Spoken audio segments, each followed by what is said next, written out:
Oops. I need to grab my plug. Whew.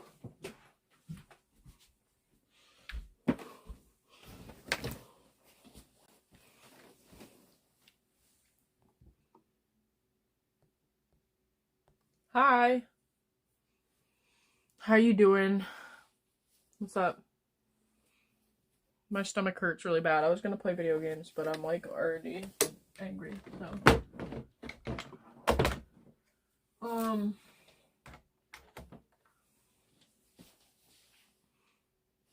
Hello. I don't know why my tummy hurts so bad. I actually know exactly why my tummy hurts really bad. I ate a ton of beans, and I can't eat beans, and I ate them anyway. And then I ate garlic, and I can't eat garlic. So, yeah. It hurts. Bottoms are cute? What is that? What does that mean? Dandy's World? No, I don't. Should I? Anyways. I feel like I need to order better tummy pills.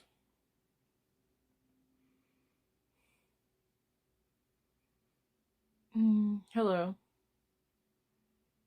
I mean you thick.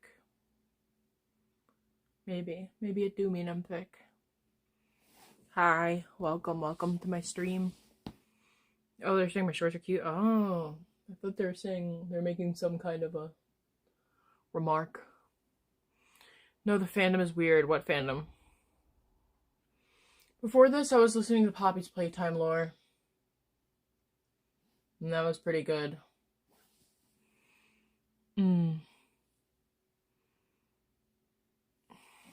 I've like, I don't know. I look /N today. I'm okay. You can't eat my car, no. I need that. I have like just the biggest tummy ache ever. No, I know. Hi, Ash Cats. What's your favorite chapter? I can't even tell them apart. I've never played Poppy's Playtime. I can't play scary games. I'm too scared. It makes me so anxious. I wish I could enjoy them. I just don't. I really, really don't. It sucks so bad because that's like how you make the big bucks as a streamer, and I just, yeah.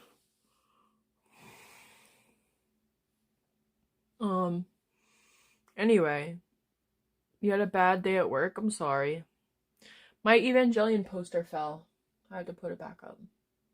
I also have to find a different place to put my, play button. No donation menu? Yeah, honestly. Nobody's been donating, so. No dono menu. I don't know. If nobody's donating, then it just kind of looks desperate. So, you know, if you want to donate for something that was on the list, you can. But, you know, whatever. You're a fellow furry? You look like you wear a diaper. I do not wear a diaper. I'm wearing bloomers, actually. Hello, Jade. Thank you, Sigma Boy. And SKZ. Stay makes SKZ stay. You blue. I am blue right now. I'm a little pink, too. You're talking about the Rainbow Dash and people were donating hundreds like every few minutes. No, that was just like that one time. Sometimes you get lucky, you know? I just haven't been having a lot of traffic on YouTube lately, and that's okay. I haven't been doing as good anyways, so. I've been eating too much food. I feel like it's making me sluggish. I haven't felt like doing anything in quite a few days. I don't know. I don't know what I want.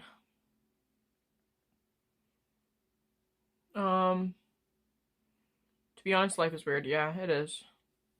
I wonder if there'll be any interesting weather this week. Let's take a look.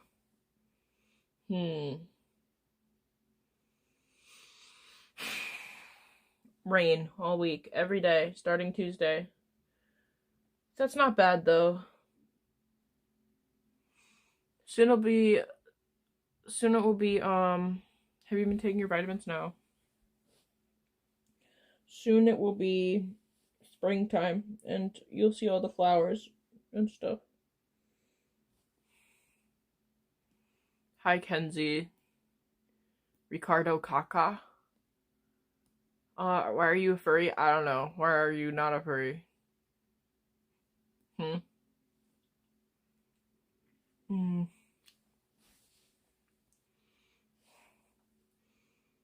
Record warmth spreads across the south. Uh-huh. You know, honestly, I just...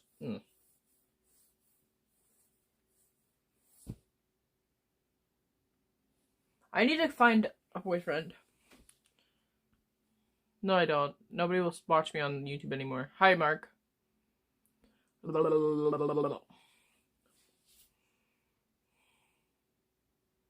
Thank you for loving my hair. Hello. Do you want to turn on the lights? Okay.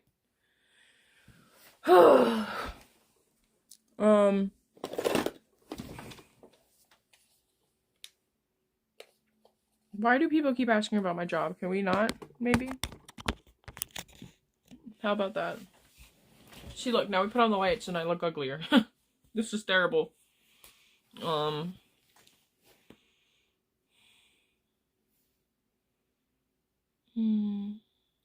You can have a secret boyfriend.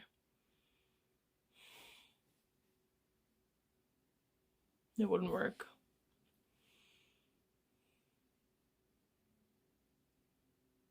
I feel like I shouldn't play music though, because I'm like always at a risk of like issues with copyright.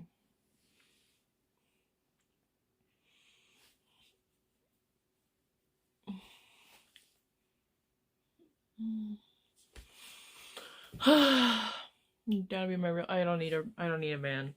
So thanks for your offer, I guess. Well, anyway. I guess we'll just chat again today. Maybe I'll be a short stream. And then I'll go to sleep or something.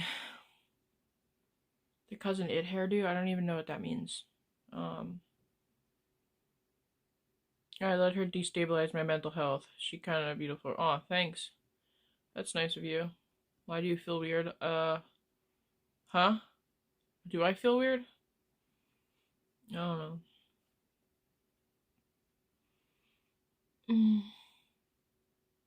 I want to stay positive. I feel like I'll feel a lot better when this week is over. And I have a more clear picture of like what I have to do.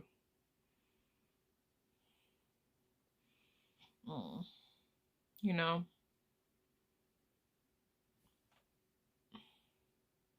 I can't smoke a joint on live. Sadly. My like channel is totally flopping, so I feel like I can't risk anything. Not music, not nothing.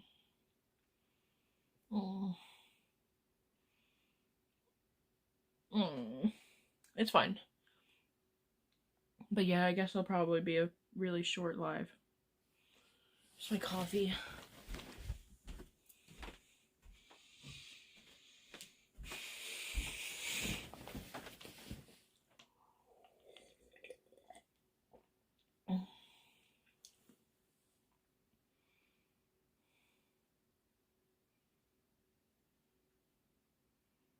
My birthday's in November. You've got a while. It's okay. I don't need music. This isn't going to be a very long stream.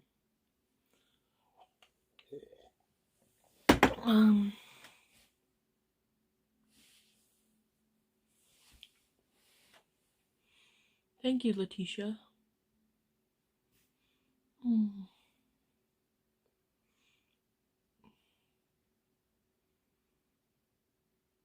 You're not flopping. I'm gonna keep it up. I just, you know, I feel like shit, you know?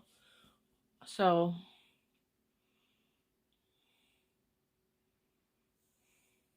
how am I supposed to stream if I feel like shit?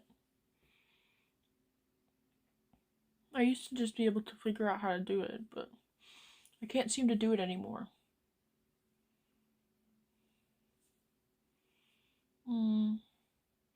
That's okay though.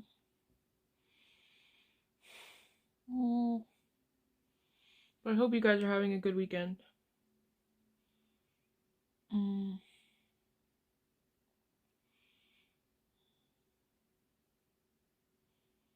Yeah.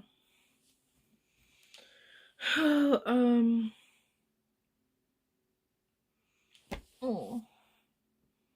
Thanks, Callie.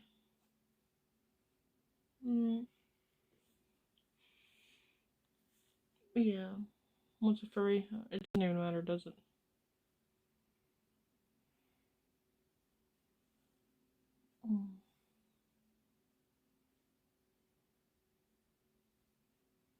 Soccer player? Why?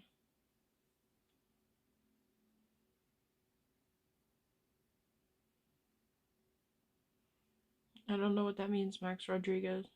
You're dyeing your hair. I need to dye it again.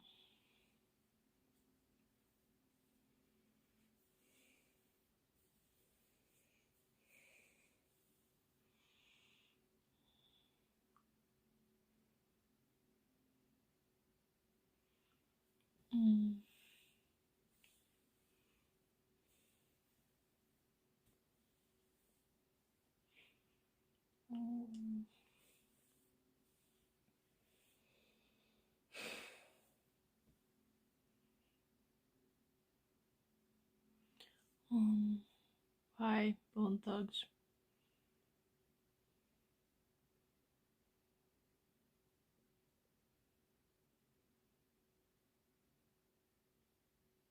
How are you to do live?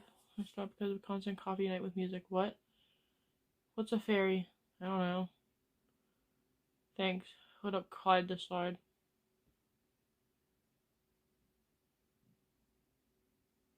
Tummy's growling.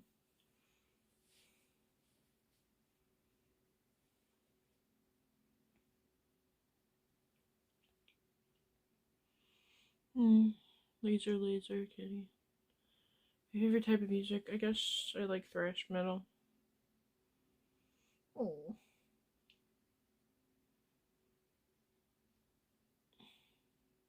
Well, my hair looks kind of crappy and I'm sad about it.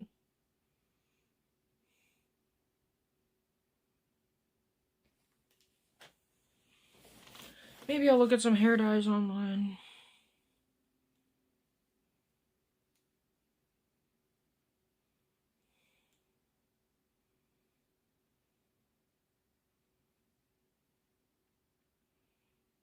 Why do you look so sad? I don't know. I guess I just feel like shit right now.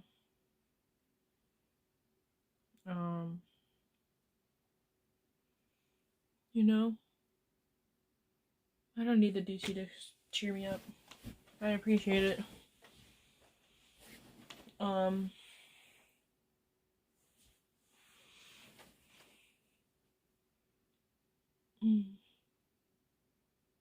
I guess I don't really know. I just don't feel motivated anymore lately. Well, I'm sure my day will get better at some point, just not right now.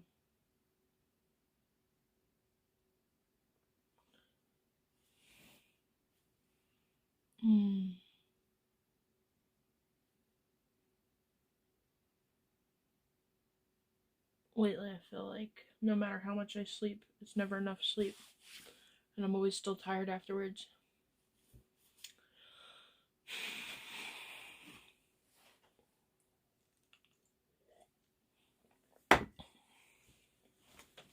Maybe I should do something fun sometimes. But I can't think of anything fun to do.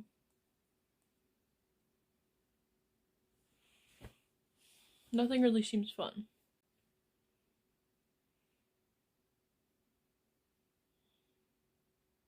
Taking walks. I should. It's just been so cold and there's so much ice, it's too dangerous to walk on this road because people go really fast. So, with the snow piled up so high on the sidewalks, it's kind of hard to do right now.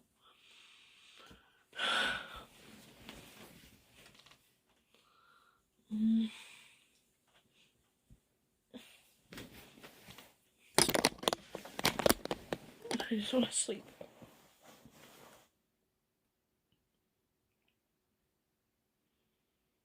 You like Tinkerbell? I like Tinkerbell too. My stomach hurts.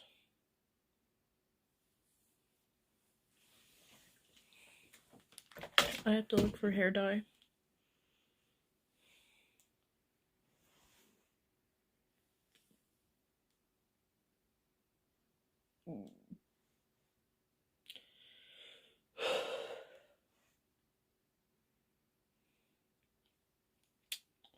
Looking at hair dyes. Can you ban this dude on Twitch? Who? Maybe I'll watch Tinkerbell after this.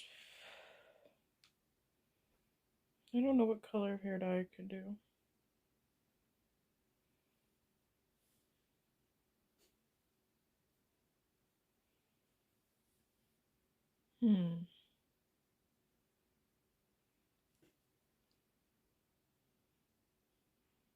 Goodbye. Are you guys fighting? I don't know which one I would get.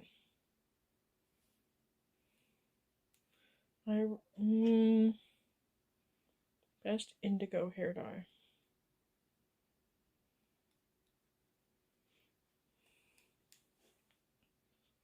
He's gonna call me names when I stream.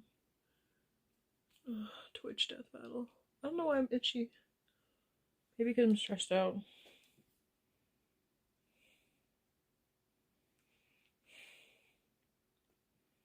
Oh. Oh. Nice. What is this one? Indigo Iris hair dye?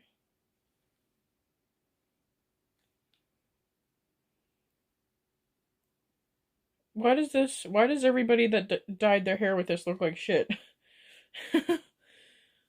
How come all the reference pictures...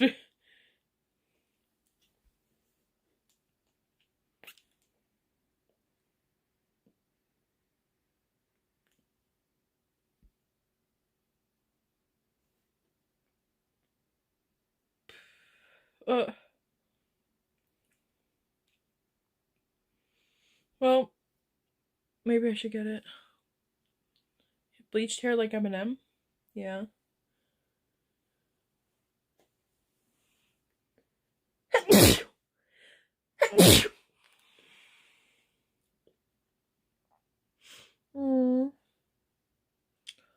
What was I looking for?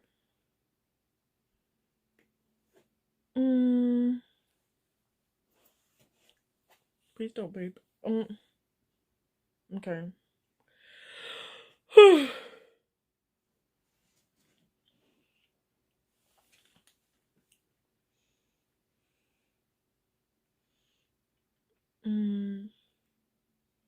Indigo hair dye. Let's see, we got super blue, black, Arctic Fox Sorceress. I don't love it. Splat. I don't think I can do splat right now. I literally don't think I could do that. Color. Where the fuck is the overtone? Okay. Yeah, I don't see it. Do you want to go to sleep? Should I go to sleep? Oh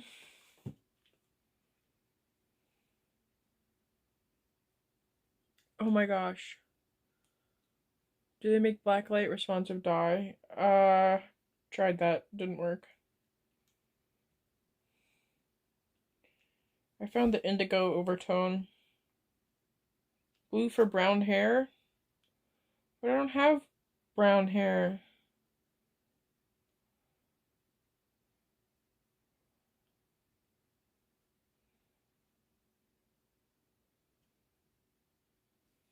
I don't... What? It's... Ah! This is... You should do pink. How am I gonna get this blue out, though?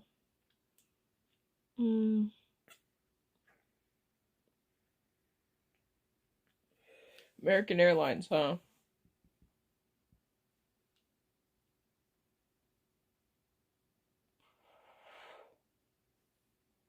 Here, they have this one. This one's Indigo Iris. Okay. Sweet.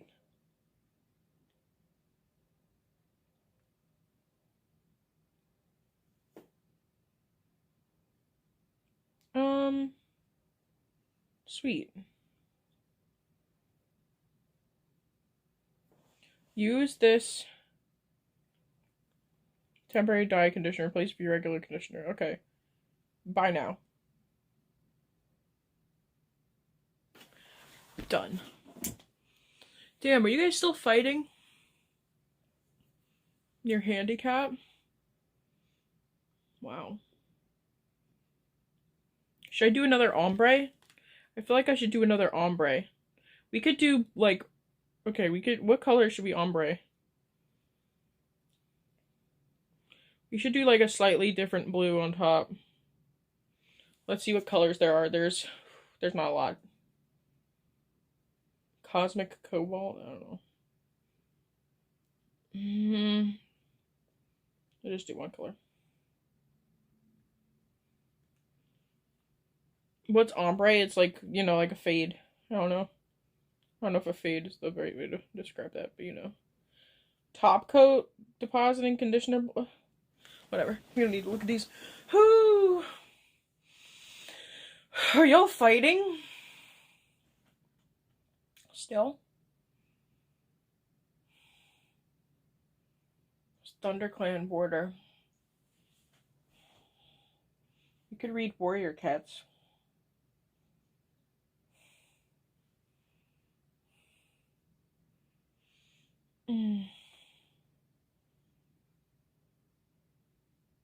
I'll just have to find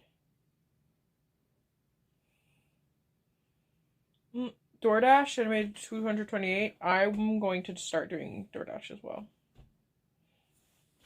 I wonder if anybody's DoorDashing anything right now. Let me see. DoorDash. Maybe I should take you guys on a DoorDash. My toenails are not... They did.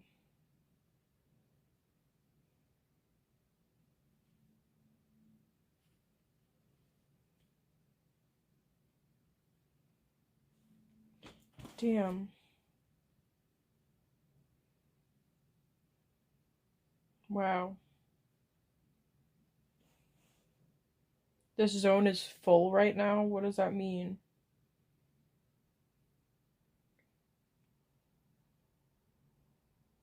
Oh. Zone's full. What does that mean? Does that mean I can't get... Does that mean I can't go door dashing? Well, I can't shop online. So...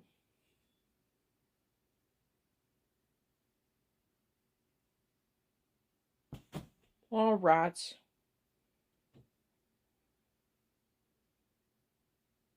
Oh, my tummy.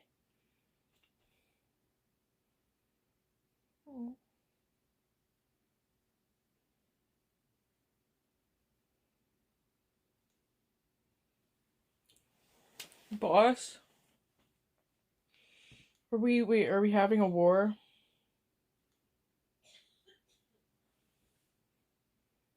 War.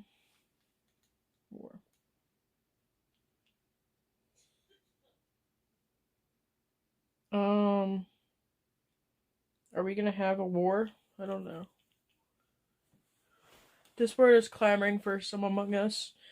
Well, you guys should play. I should probably you know, do my own thing tonight because I'm not in a good mood and I don't, you know what I mean? Um, what up, miss? Hi, Kendall. You rest. Yeah. I'm just, I don't know. I don't know why I'm not in a good mood. I'm not.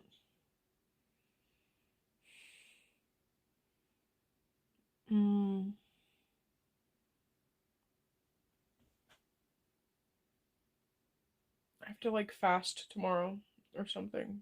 See if I can get my energy up again. Miss Funny. I know you're Miss Funny. Part of it is like I've been starting these streams, so I'm not even like dressed nicely. I have to like. We're gonna have to listen to Searle again. And again and again and again and again.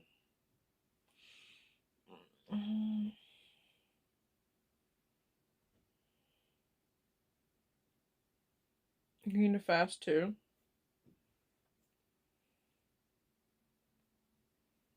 Hmm.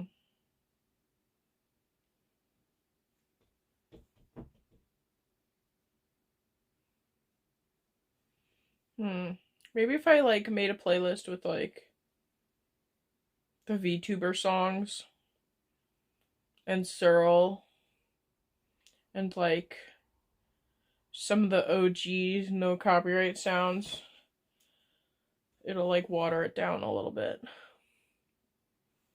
You know what I mean?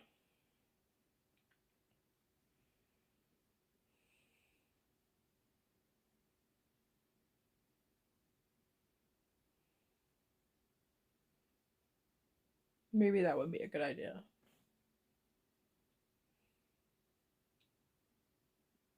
What up, Happy the Clown? I feel like you were at the other stream. What up, Japanese girl? Dang, oil prices jump? That's not good. Right? Is that the same oil we put in our cars? Lazerkitty mixtape? Yeah. My tummy is so swollen right now. It's so big. That's another reason why I haven't been dancing. I did get Rainbow Dash.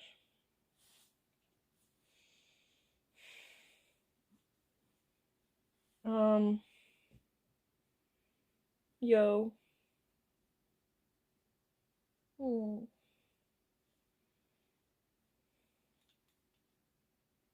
I'm so sad.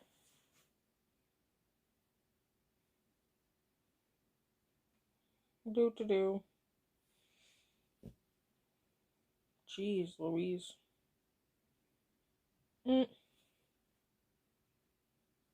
Shout out to Melly Miramontes.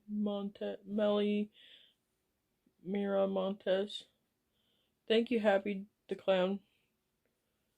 Grown man art. Oh my god, a cute lady. That's nice. Thanks. At least I'm cute.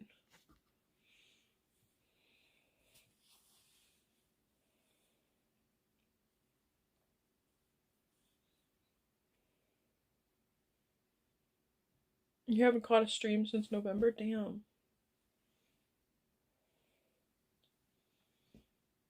I wish I could get another outfit from Named Collective. But I won't be able to do that for a long time. Your birthday's in 2 days? Happy almost birthday. Oh.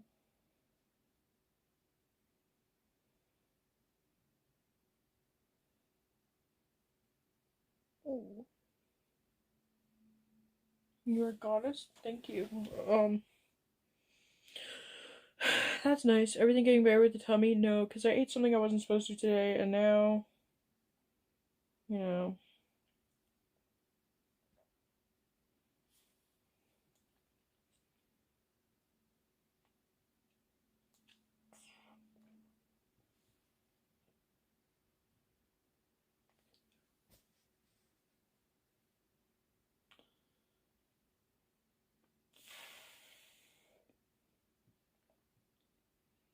2 clowns?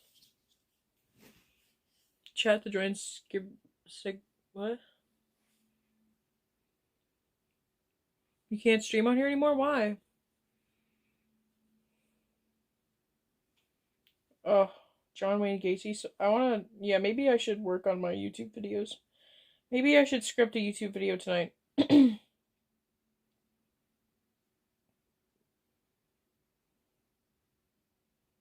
mm.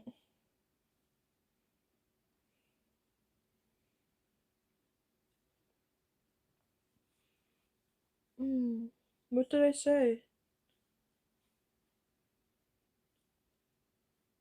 Did I say a bad word?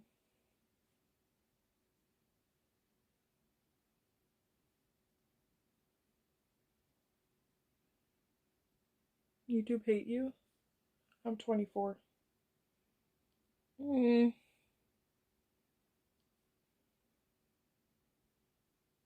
my god.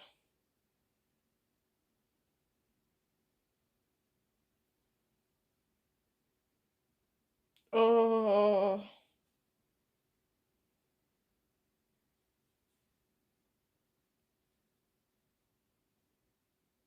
Damn. You're 24? That's nice. Oh my god, my tummy hurts.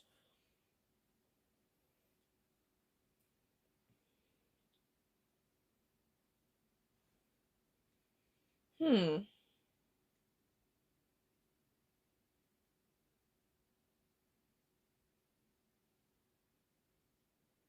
Oh my god. How old do I need to be to watch you? If you're asking that question, I don't know. Oh, I want this cute Dior lip. Oh my god. I can't afford anything anymore. I'm so sad. So sad.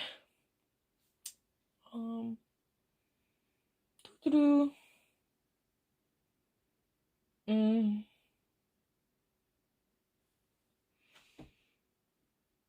What's like 29-year-old woman pretend to be a nurse for 7 months? She was only caught after she was offered a promotion. Wow.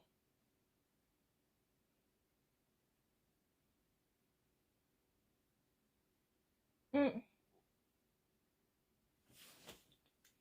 What's your... Can you play Searle? What? Wait, why did they ask? Are you doing NSFW or something? Why'd they ask what? I don't even know what you're talking about.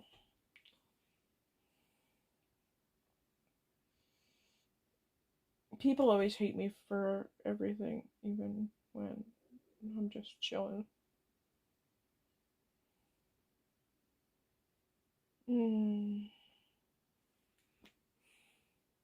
Happy birthday, Ethan.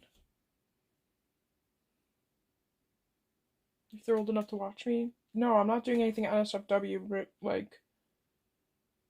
do you think that, like, young people should be listening to curse words? I don't know.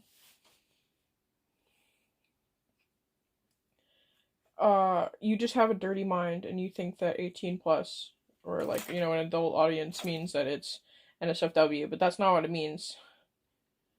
You know? You can be, like, rated R and not be, like, rated X. But, again, you're a man, so you have a dirty mind, so when you hear that I don't like young people coming to my streams, you interpret it as, oh, you must be doing sexy things. Right?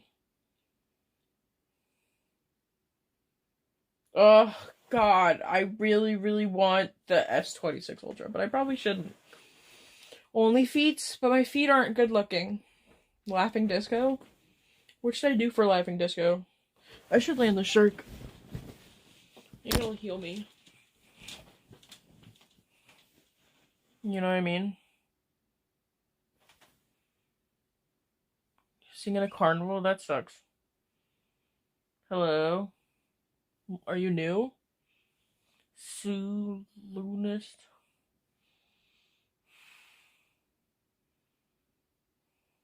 Mika? May. You like my feet? Why are y'all like my feet?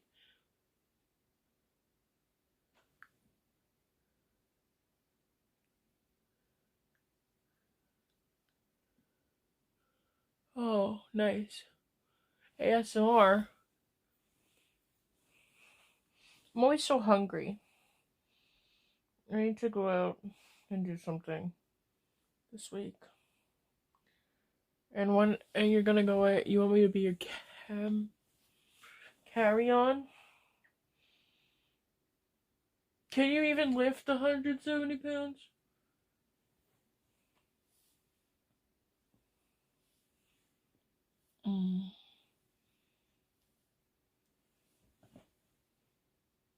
Oh, my tummy hurts. I have hairs in my mouth. I don't know how they got there.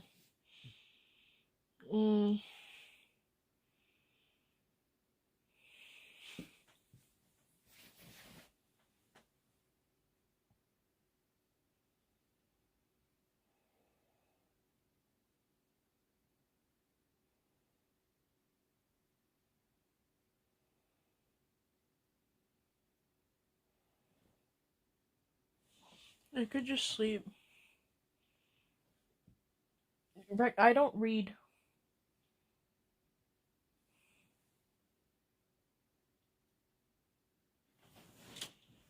I don't know why my neck is like bothering me.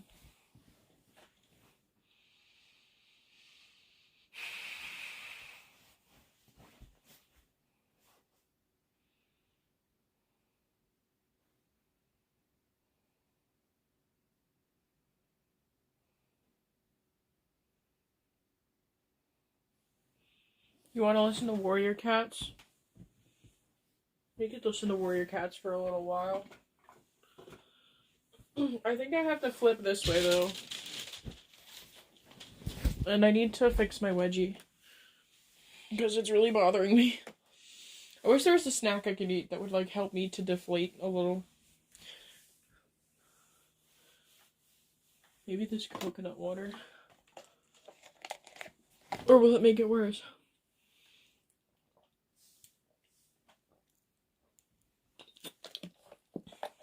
Well, I hope it'll get better. Where's my other phone?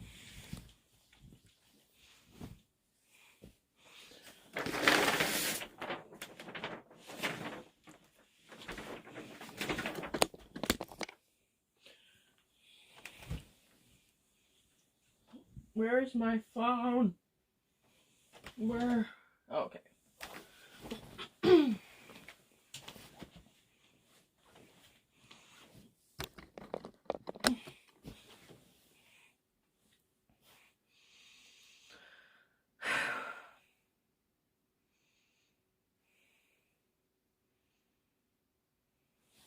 Where did we leave off in Warrior Cats?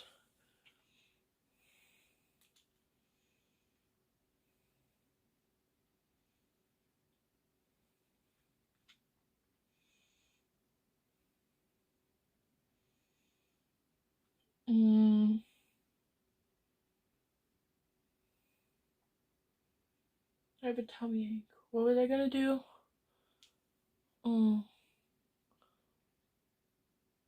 Oh, Audible.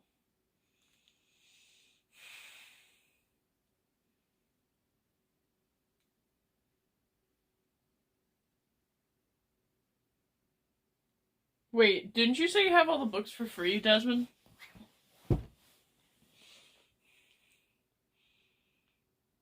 Yes, I know the person named Max Rodriguez. Why?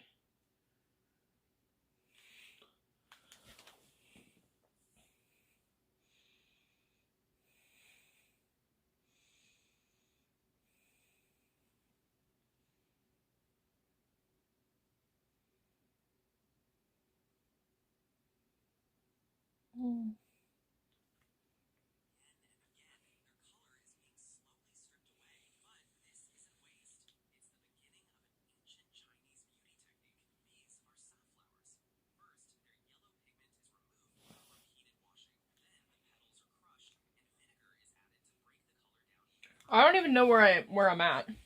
We could just play like book 3 or 4. I don't know. Like.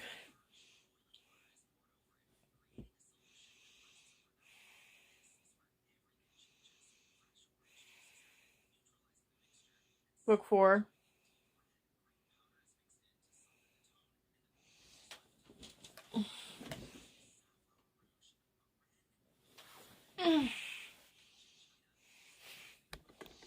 I need to find like really comfortable way of laying like this. Like my legs want to expand a little, you know? Yet they have nowhere to go. Thank you for calling me beautiful. Hmm. Mm.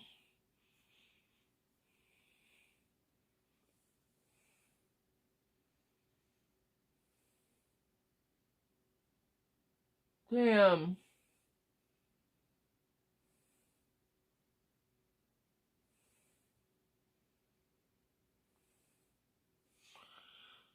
Face down, ass up. Mm-hmm. Oh.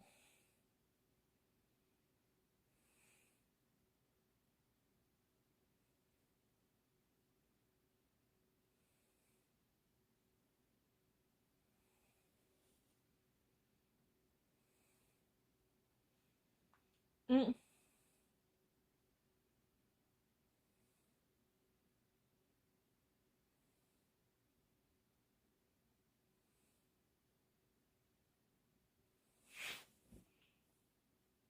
Mm. W. Mm. Mm.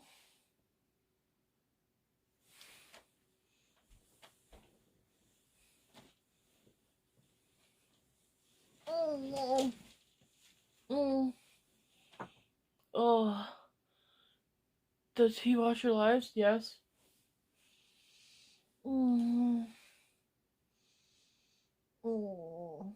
Whoa.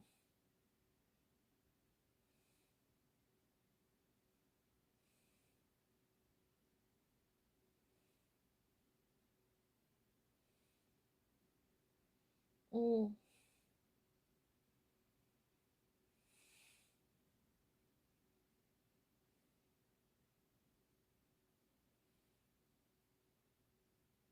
Mm. Where is it? You look tired and bored? I'm not tired and bored. I'm snuggly. Mm.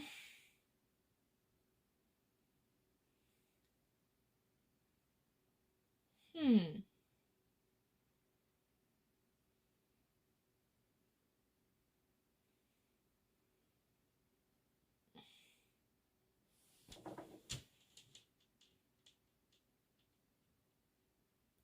Climbing a tree? No.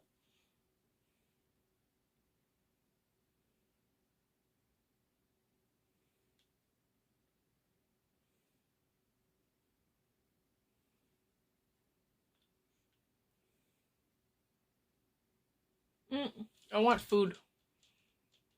Dog is continually trimming sack off the tummy ache.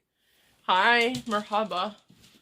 Oh, oh, this feels pretty good. We're just deep snuggling right now.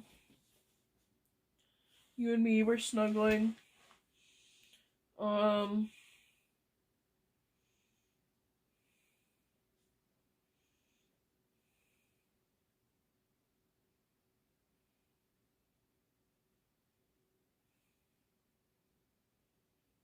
mm,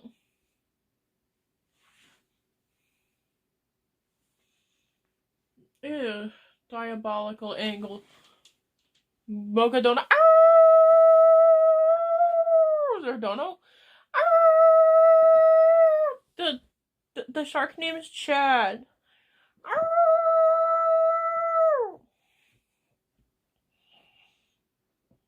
Mm.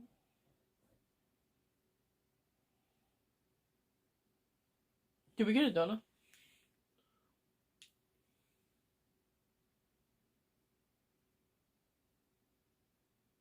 Wow.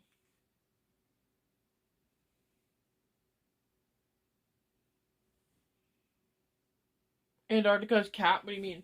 Invisible world of parenting a child. Sorry, I'm reading reels.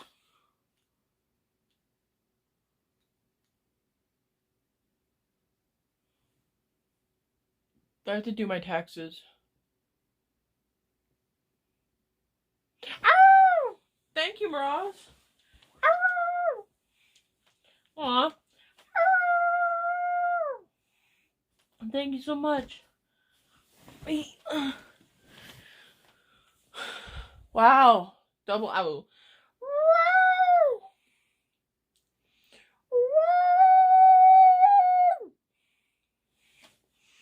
Want snacks so bad. I'm so hungry. I don't think there's any pickles in the fridge, though.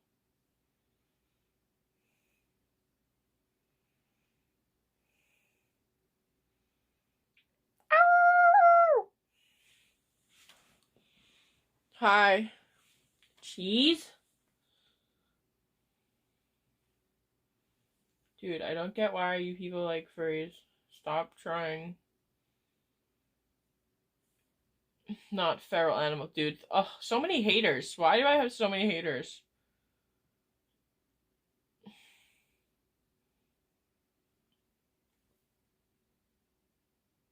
Thank you for being an isopod for a month, Final Fantasy fan 1010.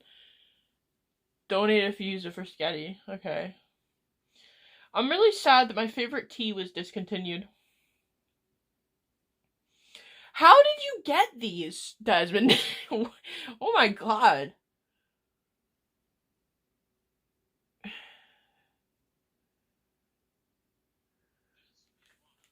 Harper Audio presents Warriors number 6, The Darkest Hour by Aaron Hunter. Performed by McLeod Andrews. Prologue. Rain fell steadily, drumming on the hard black thunder path that led between unending rows of stone two-leg nests. From time to time a monster snarled past, its eyes glaring, and a single two-leg scurried along, huddled into its shiny pelt. Two cats slipped silently around the corner, keeping close to the walls where the shadows were deepest. A skinny gray tom with a ragged ear and bright watchful eyes went first, every hair on his body slicked dark with the wet. Behind him prowled a huge tabby with massive shoulders and muscles that slid smoothly under his rain-soaked pelt. His amber eyes glowed in the harsh light, and his gaze shifted back and forth as if he expected an attack. He paused where the dark entrance to a two-leg nest offered a little shelter and growled, "How much farther? This place stinks." The gray tom glanced back. "Not far now." "It had better not be." Grimacing, the dark brown tabby padded on, ears twitching irritably to flick away the raindrops. Harsh yellow light angled across him, and he flinched as a monster roared around the corner, throwing up a wave of filthy water that reeked of two-leg rubbish. The cat let out a snarl as the water slopped around his paws and the spray drizzled down on his fur. Everything about the two-leg place disgusted him. The hard surface under his paws, the stench of monsters, and the two legs they carried in their bellies. The unfamiliar noises, and most of all, the way he could not survive here without a guide. The tabby was not used to depending on another cat for anything. In the forest he knew every tree, every stream, every rabbit hole. He was considered the strongest and most dangerous warrior in all the clans. Now his sharpened skills and senses were useless. He felt as if he were deaf, blind, and lame, reduced to following his companion like a kid trailing helplessly after its mother. I really don't know what to do. But it would be worth it. The tabby's whiskers twitched in anticipation. He had already launched a plan that would turn his most hated enemies into helpless prey in their own territory. When the dogs attacked, no cat would suspect that they had been lured and guided every step of the way. And then, if things went according to plan, his expedition into Two-Leg Place would give him all he had ever wanted.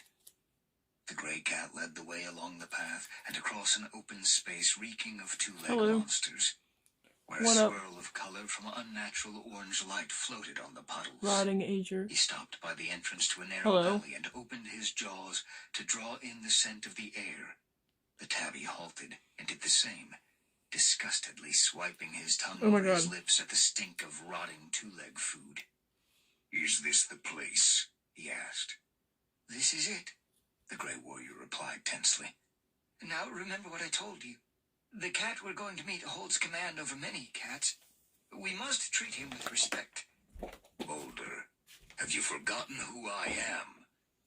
The tabby took a step forward so that he towered over his companion. The king of The respect. skinny gray cat's ears flattened.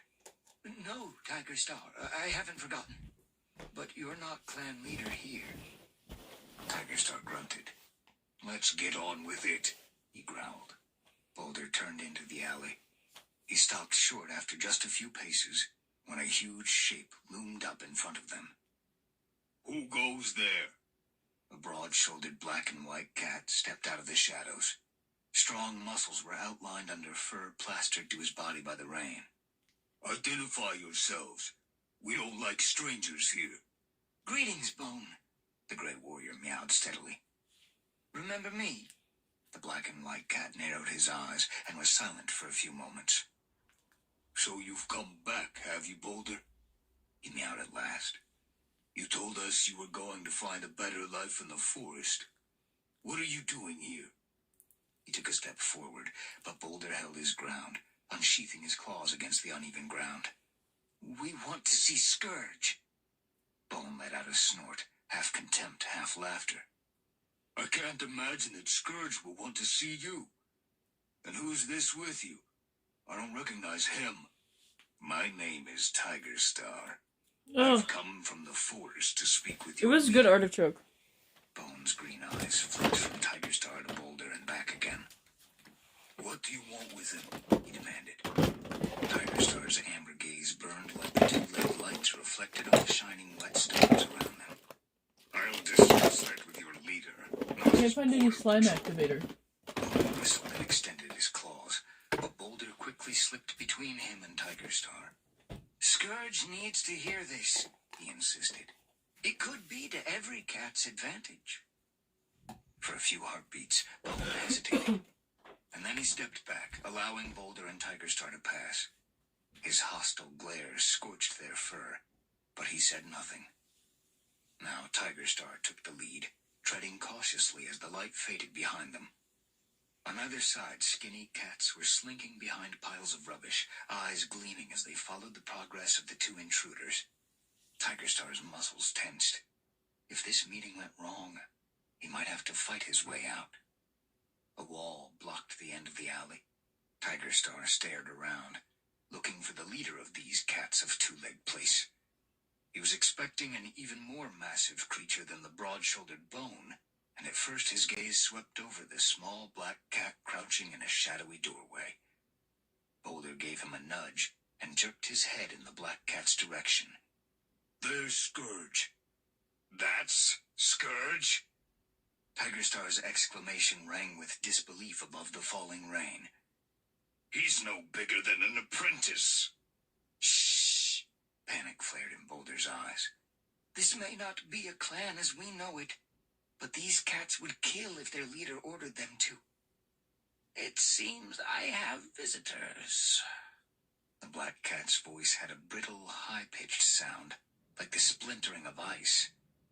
"I wasn't expecting to see you again, Boulder. I heard you'd gone to live in the forest." "Yes, Scourge, I have," Boulder replied. "So what are you doing here?" Scourge's voice held the faintest suggestion of a snarl. "Have you changed your mind and come crawling back? Do you expect me to welcome you?" "No, Scourge." Boulder held the black cat's ice-blue gaze. "It's a good life in the forest. There was plenty of fresh kill. No two legs." "You haven't come to extol the virtues of forest life?" Scourge interrupted him with a flick of his tail. "Squirrels live in trees, not cats." His eyes narrowed, glinting with a pale fire. "So what do you want?" Tiger Star stepped forward, shouldering the Grey Warrior aside. "I am Tiger Star, the leader of Shadow Clan," he growled.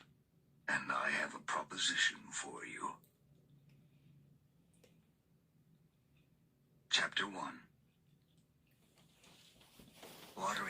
shafts of light sliced through the bare trees as Fireheart carried his leader to her final resting place.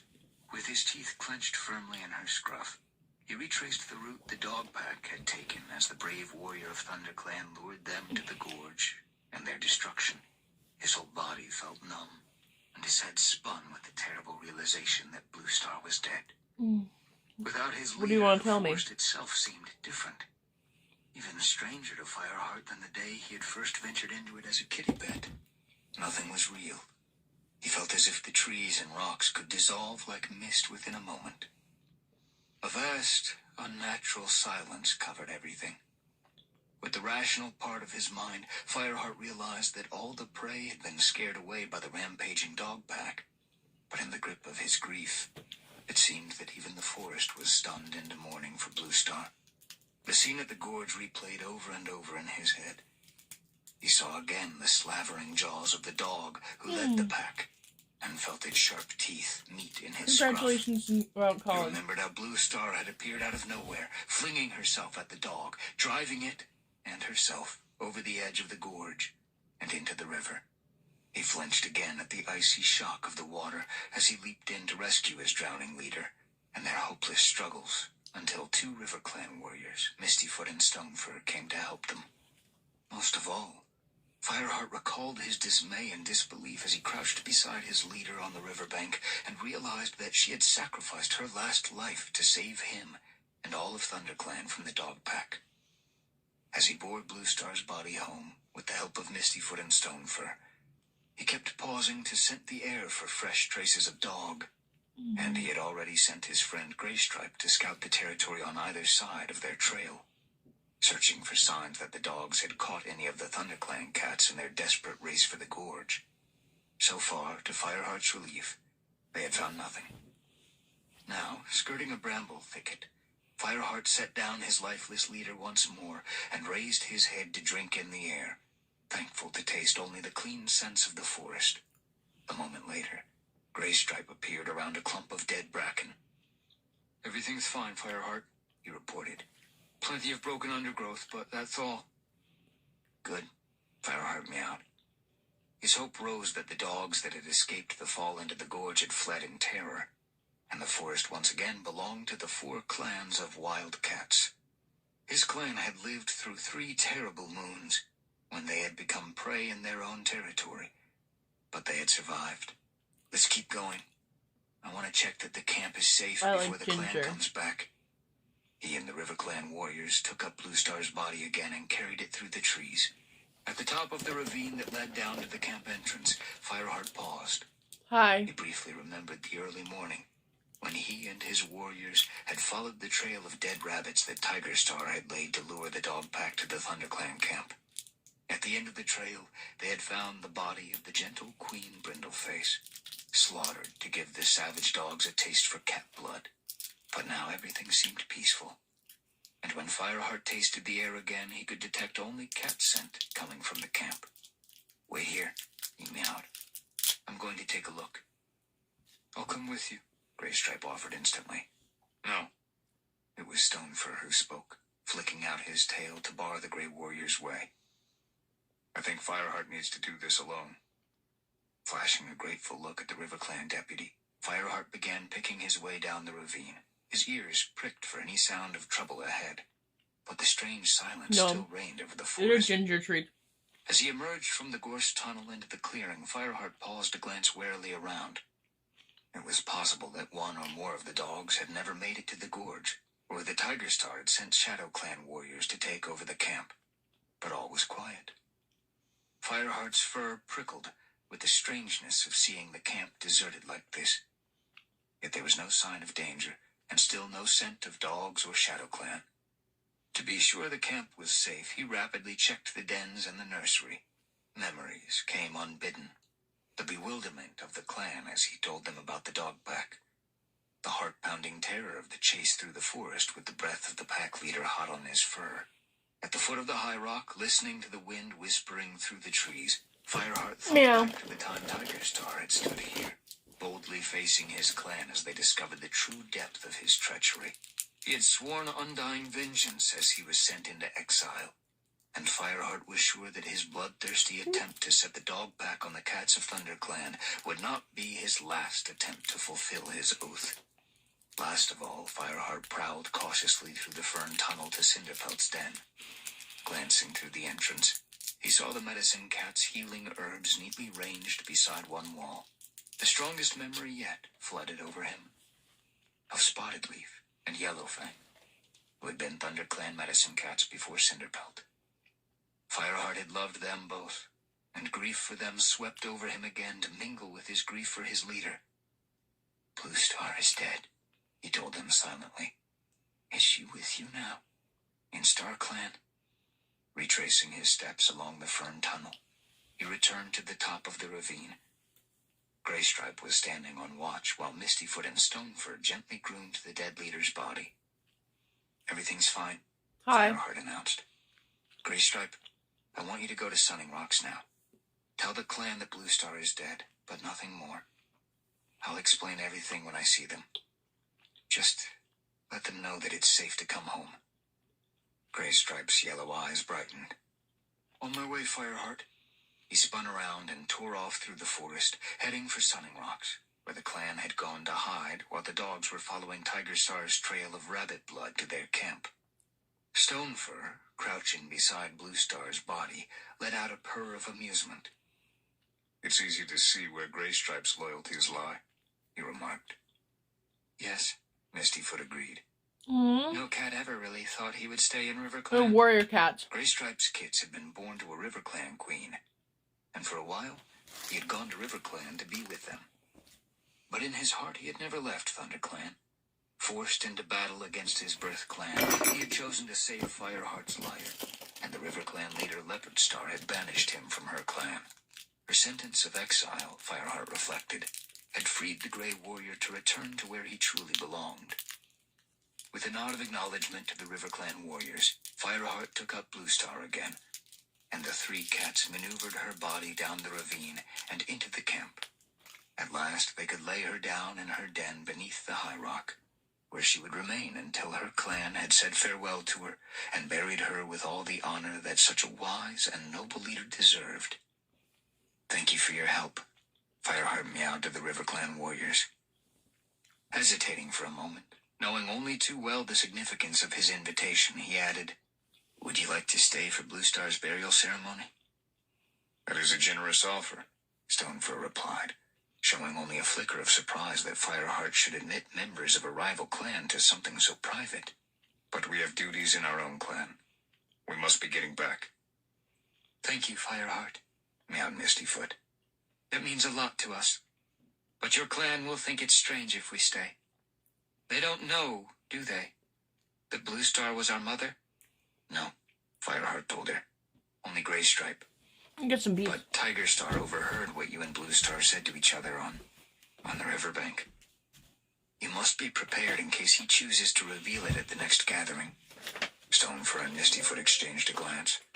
Then Stonefur drew himself up, his blue eyes gleaming defiantly. Let Tigerstar say what he likes, he meowed. I'll tell RiverClan myself today. We're not ashamed of our mother. She was a noble leader, and our father was a great deputy. Yes, Mistyfoot agreed. No cat can argue with that, even if they did come from different clans. Their courage and determination reminded Fireheart of their mother, Bluestar. She had given them up to their father, Oakhart, the RiverClan deputy, and the two cats had grown up believing that they had been born in RiverClan. At first they had hated Bluestar when they learned the truth, but this morning, as she lay dying on the riverbank, they had found it in their hearts to forgive her. In the midst of his pain, Fireheart was relieved beyond words that his leader had been reconciled with her kits before she went to StarClan. He alone of all the ThunderClan cats knew how much Bluestar had suffered, watching them grow up in another clan. I wish we'd known her better, Stonefur meowed sadly, as if he could read Fireheart's thoughts.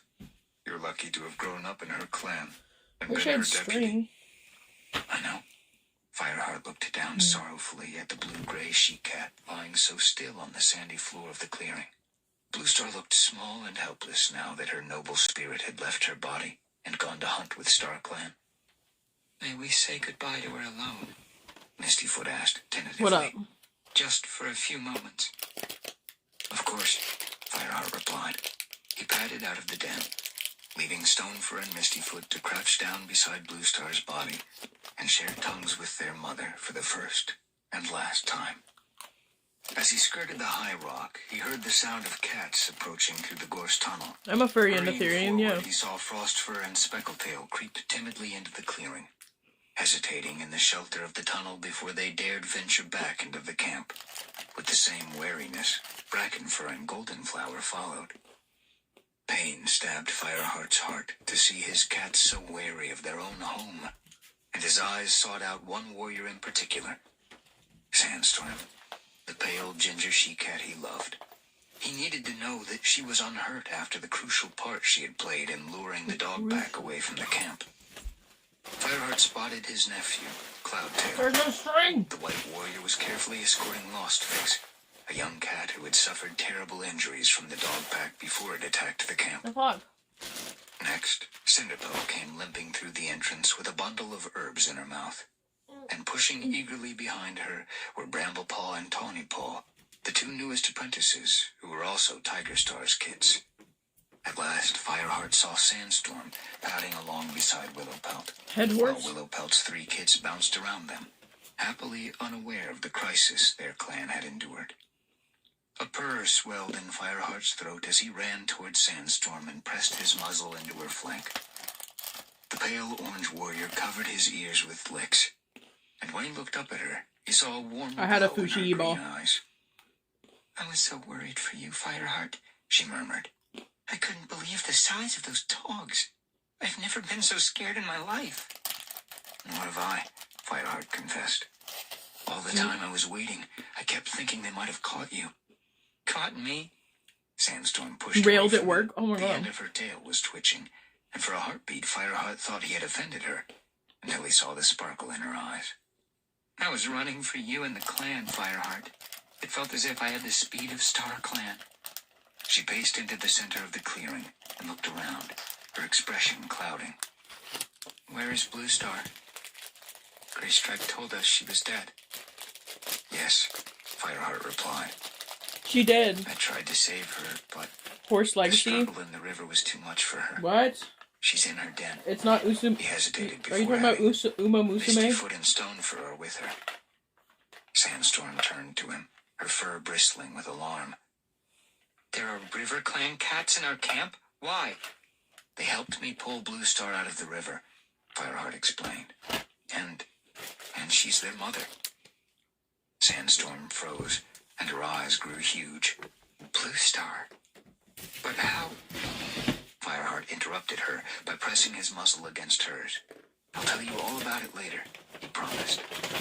Right now I have to make sure the clan is okay. While they were speaking, the rest of the clan had appeared through the gorse tunnel and begun to gather in a ragged circle around Fireheart and Sandstorm. Fireheart spotted Fernpaw and Ashpaw, Damn it. the two apprentices who had begun the race to lure the dogs away from the camp. Well done, both of you, he meowed. The young cats let out a purr. We hid in the hazel thicket where you told us, and jumped out as soon as we saw the dogs, mewed Ashpaw. Yes, we knew we had to keep them away from the camp, Fernpaw put in. You were very brave, Fireheart praised them. Once again, he remembered the limp body of Brindleface, the apprentice's mother, murdered by Tigerstar. I'm proud of you, and your mother would be proud too. Ashpaw shrank, suddenly looking like a fragile kit. I was terrified, he admitted. If we'd known what the dogs were like, I don't think we'd have dared to do it. We were all terrified, Dustpelt meowed as he came up and gave Fernpaw a gentle lick. I've never run so fast in my life. You two did brilliantly. Though he praised his own apprentice equally, the warmth in Dustpelt's gaze was all for Fernpaw. Fireheart managed to hide his amusement. The brown tabby warrior's affection for her was no secret. You did well too, Dustpelt, Fireheart meowed. The clan owes thanks to all of you. Dustpelt held Fireheart's gaze for a moment, before he gave him a little nod of acknowledgement. As he turned away, Fireheart spotted Cloudtail gently guiding Lostface past, and stopped them to ask, "Are you okay, Lostface?" "I'm fine," the young she-cat replied, though she glanced around nervously with her Sure, good you could eye. gift for a 360 "Are you sure none of the dogs got this far?" "I checked the whole camp myself," got gloving gloves? Fireheart told her. "There's no sign of any dogs." "She was very brave at Sunning Rocks," meowed Cloudtail, touching his muzzle to Lostface's shoulder. "She helped me keep watch from a tree." Lostface brightened. I can't see as well as I used to, but I can listen and scent." "Well done," Fireheart meowed. "You too, Cloudtail. I was right to rely on you." "They've all done well." That was Cinderpelt's voice. Fireheart turned to see her limping toward him with Mousefur just behind her. "There was no panic at all, not even when we heard the pack howling." "And every cat's okay?" Fireheart asked anxiously. "They're all fine." The medicine cat's blue eyes glowed with relief. "Mousefur tore a claw when she was running from the dogs, but that's all. Come on, Mousefur. Yeah, I'll word give you pack. something for it." As Fireheart watched them go, he realized that Whitestorm had appeared beside him. "Can I have a word with you?" "Of course." "I'm sorry." Whitestorm's eyes were full of anguish. "I know you asked me to take care of Blue Star when we were fleeing from the dogs, but she slipped away from Sunning Rocks before I realized she'd gone. It's my fault she's dead." Fireheart narrowed his eyes at the older warrior. For the first time he noticed how exhausted he looked. Although Whitestorm was the senior warrior of ThunderClan, he had always seemed strong and vigorous, his white coat sleek and well-groomed. Now he looked 100 seasons older than the cat who had left camp that morning. "That's ridiculous," Fireheart insisted. Want me to move the phone? "Even if you had noticed that Blue Star had gone, what could you have done? She was your leader. You couldn't have made her stay." Whitestorm blinked. "I didn't dare send another cat after her, not with the pack loose. All we could do was sit up in the trees around Sunning Rocks and listen to the howling." A shudder ran through his body. "But I should have done something." "You did everything," Fireheart told him. "You stayed with the clan and kept them safe. Blue Star made her own decision in the end. It was the will of StarClan that she died to save us." Whitestorm nodded slowly, though his eyes were still troubled as he murmured, "Even though she had lost all faith in StarClan." Fireheart was aware of the secret they shared, that in her last moons Blue Star's mind had begun to give way. Shocked to the core by the discovery of Tiger Star's treachery, Blue Star had begun to believe that she was at war with her warrior ancestors. Fireheart and Whitestorm, with Cinderpelt's help, had managed for the most part to keep the knowledge of their leader's weakness from the rest of the clan, but Fireheart also knew that Blue Star's feelings had changed during the last moments of her life. "No, Whitestorm," Fireheart replied, thankful that there was some comfort he could offer the gallant old warrior. "She made her peace with StarClan before she died. She knew exactly what she was doing and why. Her mind was clear again, and her faith was strong." Joy tempered the pain in Whitestorm's eyes, and he bowed his head. Fireheart realized how devastating Blue Star's death must be for him. They had been friends throughout a long life. By now the rest of the clan had crept into the circle around Fireheart. He could see the traces of their terrible experience still in their eyes, along with fear for the future.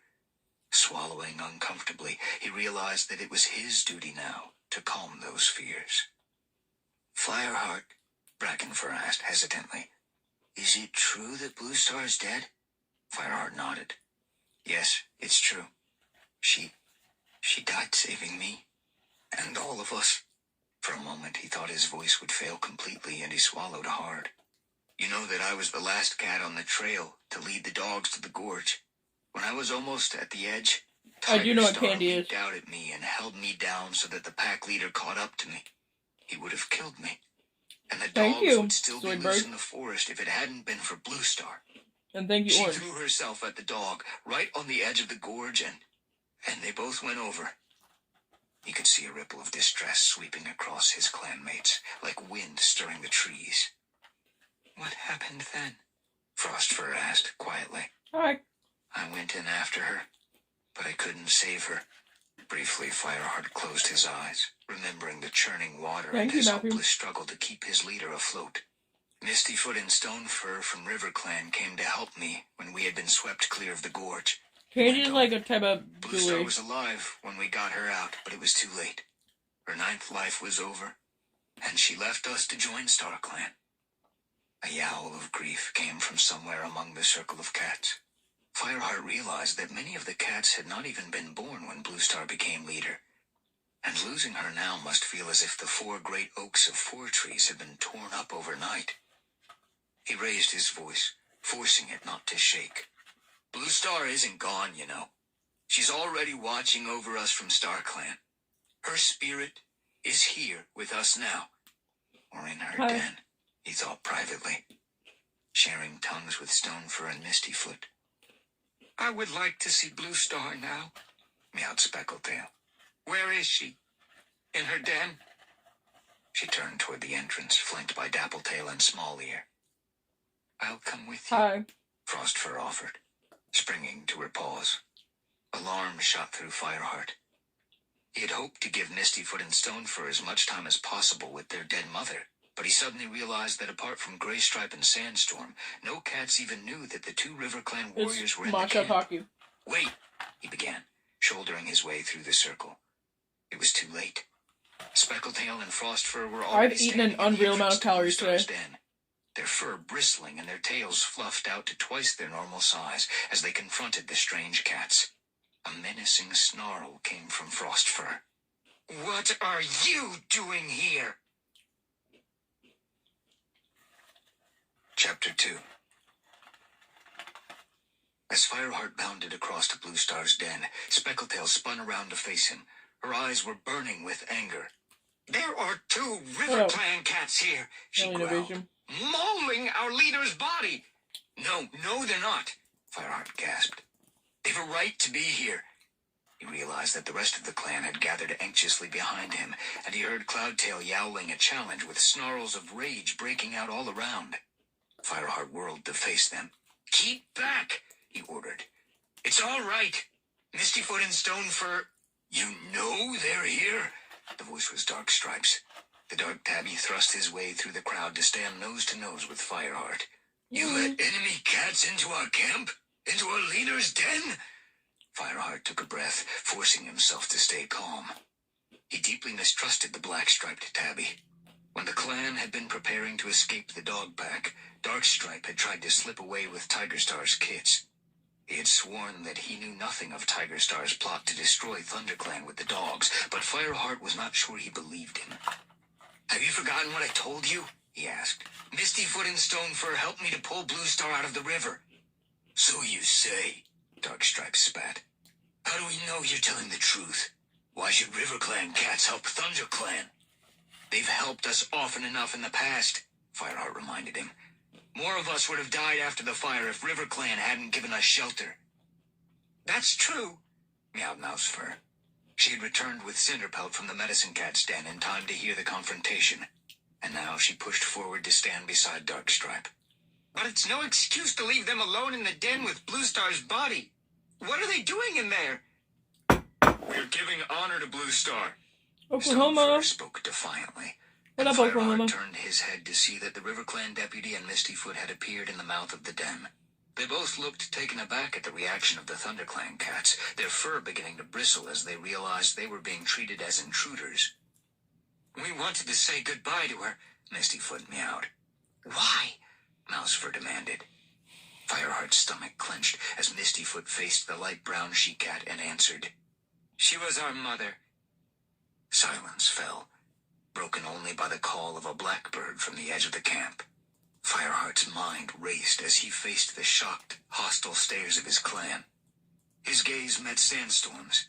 She looked dismayed, as if she guessed that Fireheart would never have chosen for ThunderClan to discover their leader's secret like this. Your mother, growled Speckletail. I don't believe it. Bluestar would never have allowed her kids to be raised in another clan. Believe it or not, it's true, Stonefur retorted. Fireheart stepped forward, warning Stonefur to stay silent with a flick of his tail. I'll deal with this now. You and Mistyfoot had better go. Stonefur gave him a curt nod and took the lead as he and Mistyfoot made their way toward the gorse tunnel. It's not a PC anymore. Fireheart heard one or two furious hisses as the ThunderClan cats parted to let them pass. "The thanks of the clan go with you," Fireheart called out after them, his voice echoing thinly off the high rock. Mistyfoot and Stonefur didn't respond. They didn't even turn to look back before they vanished into the tunnel. I love sushi. Every hair on Fireheart's pelt prickled with the desire to turn and run from his new responsibilities. The secret that had been so heavy to keep, that Bluestar had given up her kits to another clan, would be heavier still in the sharing. He wished that he had been given more time to think of what to say, but he knew that it was better for his clan to hear the truth from him now, instead of from Tigerstar at the next gathering. As clan leader, he had to face the task, however little he liked it. Dipping his head to Cinderpelt, he bounded up onto the high rock. There was no need to summon the clan. They were already turning to look up at him. For a heartbeat, Fireheart was breathless, unable to speak. He could see their anger and confusion, and smell their fear scent. Darkstripe was watching him with narrowed eyes, as if he were already planning what to tell Tigerstar. Bleakly, Fireheart reflected that Tigerstar already knew. He had heard what Bluestar said to her kits as she lay dying by the river. But the Shadow Clan leader would certainly be pleased to hear about ThunderClan's confusion and Fireheart's own difficulties. Tigerstar was sure to find a way to twist it to his advantage in his quest for revenge against ThunderClan and his efforts to recover his kits, Bramblepaw and Tawnypaw. Fireheart took a deep breath and began. "It's true that Mistyfoot and Stonefur are Bluestar's kits." He struggled to keep his voice steady and prayed to StarClan to give him the right words so that the cats would not turn against Bluestar. Oakheart of RiverClan was their father. When her kits were born, Bluestar gave them to him to be brought up in his clan. "How do you know?" snarled Frostfur. "Bluestar would never have done that. If the RiverClan cats said so, they're lying." "Bluestar told me herself," Fireheart replied. He met the white cat's gaze. Her eyes blazed with fury, her teeth were bared, but she did not quite dare to accuse him of lying. "Are you telling us she was a traitor?" she hissed. One or two cats yelled a protest. Frostfur spun around, fur bristling, and Whitestorm rose to face her. Though the senior warrior looked stunned with shock, his voice was steady as he meowed. "Bluestar was always loyal to her clan." "If she was so loyal," Darkstripe put in, "why did she let a cat from another clan father her kits?" I haven't read a webtoon comic in a while. Fireheart found that question hard to answer. Not long ago, Greystripe had taken a mate from RiverClan, and his kits were growing up there now. The ThunderClan cats had been so horrified that Greystripe had felt he couldn't stay in his birth clan any longer. Although he had returned, some cats still felt hostile to him and doubted his loyalty. "Things happen," Fireheart replied. "When the kits were born, Bluestar would have brought them up to be loyal ThunderClan warriors, but I remember those kits." This time the interruption was from Smallier. "They disappeared out of the nursery. We all thought a fox or a badger had gotten them. Bluestar was distraught." "Are you saying that was all a lie?" Fireheart looked down at the old gray tomcat. "No," he promised. "Bluestar was devastated at the loss of her kits, but she had to give them up in order to become clan I'm reading your deputy." comments. "You're telling us her ambition meant not the more Ambien. than her kits?" asked Dustpelt. The brown warrior sounded puzzled rather than angry, as if he couldn't reconcile this image with the wise leader he had always known. "No," Fireheart told him. "She did it because the clan needed her. She put the clan first, just as she always did." "That's true," Whitestorm agreed quietly. "Nothing meant more to Bluestar than ThunderClan." "Mistyfoot and Stonefur are proud of her courage, both then and now," Fireheart went on. "As we should be." He was relieved when there were no more open challenges, though the tension among the clan cats did not die away completely. Mousefur and Frostfur were muttering together, casting suspicious glances up at him. Speckletail, tail-tip twitching, stalked across to join them. But Whitestorm moved from one cat to another, clearly backing up what he had said, and Small Ear was nodding wisely, Hi. as if he respected the hard decision Blue Star had made.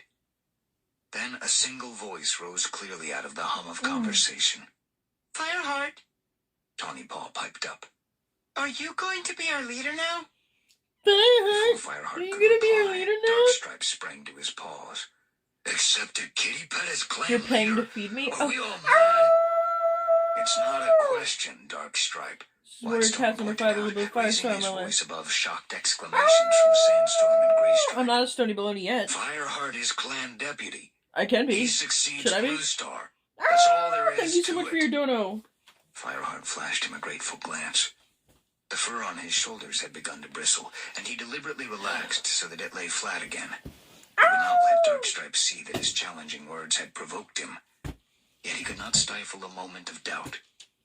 Blue Star had appointed him deputy, but her mind had I've been eaten clouded by the way shock too many of Tiger snacks Star's today. I think I might treachery, pop. and the whole clan had been shocked because the ceremony I'm had gross. been late. I'm literally Could so that gross. possibly mean he was not the right cat to lead ThunderClan? But a kitty pet, Darkstripe protested. His yellow eyes glared balefully up at Fireheart. Stinking of 2 legs and their nests.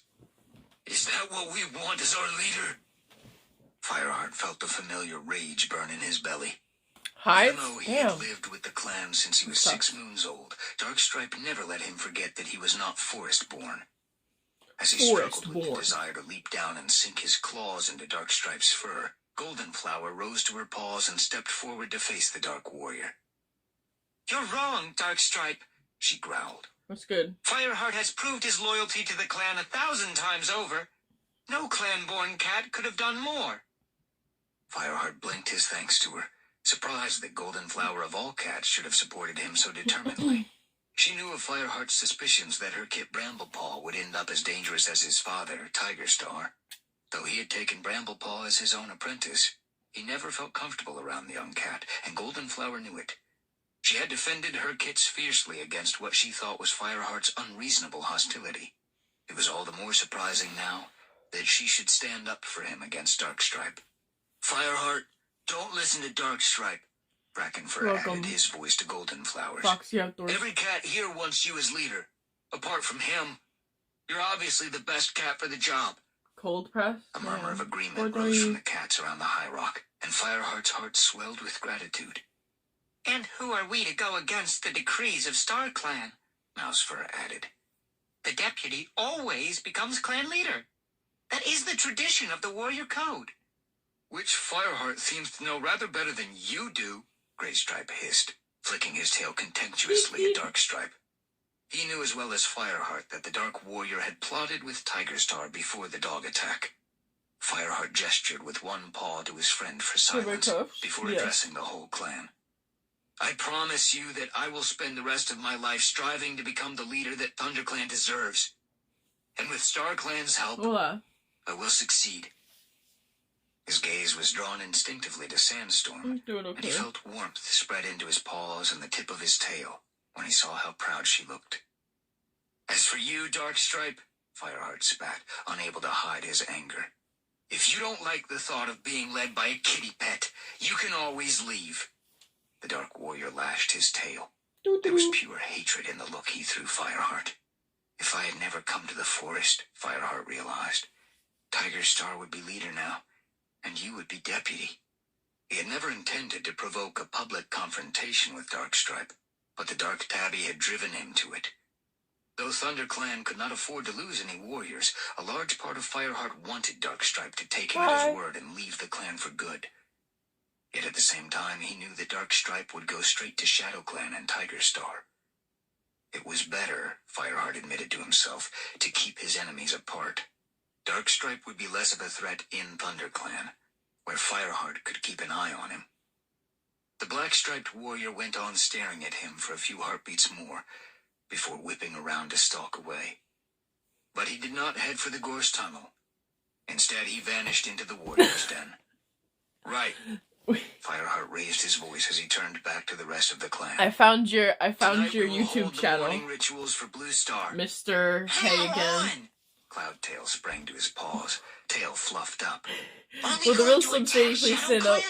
They slaughtered Brindleface, and they led the dog pack to our You're camp. cute. Don't you want revenge? His fur was bristling with hostility. Brindleface had been Cloudtail's foster mother when he first came to ThunderClan as a helpless kid. But Fireheart knew that attacking ShadowClan right now was not the answer. He signaled with his tail to silence the yowls of agreement that had broken out as soon as Cloudtail spoke. No, he meowed. This is not the time to attack ShadowClan. What? Cloudtail stared at him disbelievingly. You'd let them get away with it? Fireheart took a deep breath. ShadowClan didn't kill Brindleface or lay the trail for the dogs. Tigerstar did. Hi. Every rabbit on the trail had his scent on it, and no other cats. Ooh, we can't be sure that ShadowClan even knew what their leader was planning. Cloudtail let out a snort of contempt. Fireheart fixed his former apprentice with a hard stare, willing him not to argue about this now. I'm just watching my stream. I'm like modding it. To the moon's old enmity between himself and Tigerstar. 4 sausages and a pack of bacon? The leader would have been pleased to wipe out ThunderClan and take its territory for his own, but that was not his real motive for bringing the pack of dogs to the camp. What Tigerstar wanted more than anything else was to destroy Fireheart. You're lurking high mode. His full revenge for the time when Fireheart had revealed his plot to kill Bluestar and driven him into exile. Sooner or later, Fireheart now knew. He would have to come face to face with Tigerstar in a final confrontation that only one of them could survive. I love bacon. He prayed but to I gotta, that like, when the time diet came, tomorrow. He would have the courage and strength to rid the forest of this bloodthirsty cat.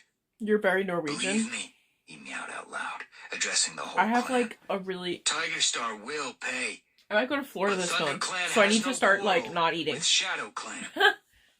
To Fireheart's relief, Cloudtail sat down again, his blue eyes blazing with anger. I ate so much today, I'm gonna get so... Face. Nearby, Golden Flower was crouched with her tail wrapped protectively around Bramblepaw and Tawnypaw, as if they were still young kids. She had made Fireheart himself tell the young cats what Tigerstar had done, and she was always afraid that the clan would judge them harshly because of their father's crimes. As Fireheart gave his decision not to attack, she visibly relaxed, and the 2 apprentices eased away from her. Bramblepaw flashed a look at Fireheart from narrowed amber eyes, and Fireheart wondered if he saw hostility there. Is anybody here rich? The problem of Bramblepaw to the back of his mind in New York. As he looked out over the assembled cats. Long shadows were stretching across the camp, and Fireheart realized that the time had come for the clan to make its last farewells to their beloved leader. We must pay our respects to Bluestar, he announced. Are you ready, Cinderpelt? The warrior cats will stay a while then. Gray Stripe, Sandstorm, Fireheart went on. I need to order something on Amazon. Body out into the clearing, so that we may share tongues with her in the sight of StarClan? Share tongues, son. The 2 warriors got up and vanished into Bluestar's den, reappearing a moment later with their leader's body supported between them. They carried her to the center of the clearing and laid her gently onto the hard-packed sand. Sandstorm, round up a hunting patrol, Fireheart ordered. When you've said goodbye to Bluestar, I'd like you to stock up the fresh kill pile. And Mousefur, when you have finished, could you lead a patrol out towards Snake Rocks and the ShadowClan border? I want to be sure that all the dogs have gone, and that there are no ShadowClan cats on our territory. Be careful, though. Don't take risks. Sure, Fireheart. The wiry brown tabby got to her paws. Goldenflower? Longtail, are you coming? The cat she had named went to join her, and all 3 moved into the center of the clearing to share tongues with their leader for the last time. Sandstorm followed with Dustpelt and Cloudtail. Cinderpelt stood at Bluestar's head and gazed into the indigo sky, where the first stars of Silverpelt were beginning to appear. According to the ancient traditions of the clans, each star represented the spirit of a warrior ancestor. Fireheart wondered if there was one more star tonight for Bluestar. Cinderpelt's blue eyes shone with the secrets of StarClan. Bluestar was a noble leader, she meowed. Let us give thanks to StarClan for her life. I'm gonna look up Cursed. She was dedicated to her clan. I hope you don't mind that the lights are lower. Will never fade from the forest. Because I don't feel like plugging it in again. To StarClan. And I think I kind of look cool. May she cool. watch over us in death, as she always did in So life. like Yowie? A soft Yeah. murmuring spread throughout the clan. I do. As the It's been a medicine while. cat finished speaking and stood with her head You know bowed. what? The I don't know if I warriors like Firehart Yowie had anymore chosen to go because, out on like, patrol, I haven't had a crouched man in so beside long Bluestar's that body, grooming her fur and pressing their I'd noses rather to her flank. imagine what it's like After a while, they backed to be a away lady and with a other man. cats took their place, until all the clan had shared tongues with their leader in the sorrowful ritual. The patrols left, and the other cats retreated silently to their dens. Fireheart stood watching near the base of the high rock, and as Brackenfur moved away from his leader's body, he stepped forward to intercept the young warrior. "I've got a job for you," he murmured. "I want you to keep an eye on Darkstripe for me. If he so much as looks across the border to the Shadow Clan, I want to know about it." The young Ginger Tom gazed at him, Thank you. alarm battling with loyalty to his new clan leader. Enough with the drones. Best, Fireheart, but he won't like it. With any luck, Ugh, I'm looking at cursed Amazon Don't finds. make it too obvious, and ask one or two of the others Like, to this help is you. really cute. Wait, hold on. Mouse These fur, are really maybe, cute, and I'm and putting them on my frost fur. Amazon wish list. Seeing that Brackenfur was still They're like little doubtful, socks. Fireheart added, "Darkstripe may not have known about the dogs, but he knew that Tigerstar was planning something. Okay. But then, We wait. can't trust him." I looked up Let him cat... see But that. wait. Brackenfur Actually, meowed, his eyes troubled. maybe we won't get that cursed. "But we can't watch him forever." Oh. "It won't be forever," Fireheart assured him. "Just There's until nothing cursed Darkstripe yet. proves where his loyalties lie. One way or the other." Brackenfur nodded, then slipped silently into the warrior's den. With no more problems clamoring for his attention, Fireheart was able to cross the clearing to Bluestar's body. Cinderpelt still sat near her head, and Whitestorm was crouched I beside do have her, a pet. his head bowed in grief. Fireheart dipped his head to the medicine cat. He settled himself beside Bluestar, searching her face for signs of the leader he had loved so much. But her eyes were closed, never I do again not to have a burn pet. with the fire that had commanded respect from all the clans. Her spirit had gone to race joyously through the sky with her warrior ancestors, keeping watch over the forest. He felt the soft caress of his leader's fur, and felt a sense of security flood over him, almost as if he were a kid again, curling up close to his mother. For a moment he could almost forget the horror of her dying and the loneliness of his new responsibilities. Receive her with honor, Fireheart prayed silently to StarClan, closing his eyes and pressing his nose to Bluestar's fur. And help me. I found keep something our clan heinous. safe. Okay. Am I doing well? I'm doing alright. How about you? Chapter 3. I don't go to Something school was yet. prodding Fireheart in the side. With a muffled mew of protest, he opened his eyes to see Cinderpelt stooping over him. "You dozed off," This is all she stupid. murmured. "But you'll have to wake up now. It's time to bury Bluestar." Oh, that's so Fireheart sad. staggered to his paws. How long is it He gonna take them to flexed bury each stiff Bluestar leg though? in Like, turn low-key? and passed his dry tongue over his lips. He Snails felt are as if cute, he had yeah. been crouching You in get the the hiccups clearing for a sometimes. moon at least. The sense of comfort he had felt as he slept was replaced by a wave of guilt. "Did any cats see?" he muttered to Cinderpelt. The medicine cat's blue eyes glimmered with sympathy. "Only me. Don't worry about it, Fireheart. No cat would blame you after what happened yesterday." Fireheart glanced around the clearing. The pale light of dawn was just beginning to seep through the trees. A few tail lengths away, the elders had assembled to carry out their duty of bearing Bluestar's body to the burial place. The rest of the clan were slowly emerging from their dens, forming two lines between Bluestar's body and the entrance to the gorse Making tunnel. content? At a nod from Cinderpelt, the elders took up the body and carried Bluestar between the rows of her grieving warriors. Every cat bowed his head as their leader was borne past. You want me to go Goodbye, live when I have the Bluestar. hiccups? Do you have like a Fireheart hiccup murmured. fetish? "I'll never forget you." Sharp thorns of pain pierced his heart when he saw the tip Y'all of her make me tail giggle. scoring a furrow in the You really blackened do. leaves that still lay on the ground after the recent fire. When Bluestar had vanished with her escort, the rest of the cats began to disperse. Fireheart checked the camp, noticing with approval that the pile of fresh kill had been stocked up. All he needed to do was send out the dawn patrol. Then he could eat and rest. He felt as if a moon of sleep Rot in would bed not be and enough to death scroll? banish the exhaustion from his paws. Okay. "Well, Fireheart?" Yes, I have a hiccup fetish, he said. Ready? Oh my god. Fireheart turned, puzzled. I'm not doing that for free, you freak. To go to the Moonstone to receive your 9 lives from StarClan. The tip of Cinderpelt's tail twitched. Fireheart, surely you hadn't forgotten. Fireheart shuffled his paws uneasily. Of course he hadn't forgotten the ancient ceremony to initiate all new clan leaders. But somehow he hadn't realized that it would take place right away. He felt dazed by the speed with which everything was happening, bearing him forward relentlessly like the swift waters of the gorge that had almost drowned him.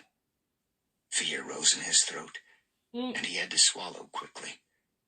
No leader ever spoke of the mystic rite, so no other cat, except for the medicine cats, knew what happened there. Tanning bed? Fireheart had visited the Moonstone before and watched Blue Star share tongues with StarClan in her sleep.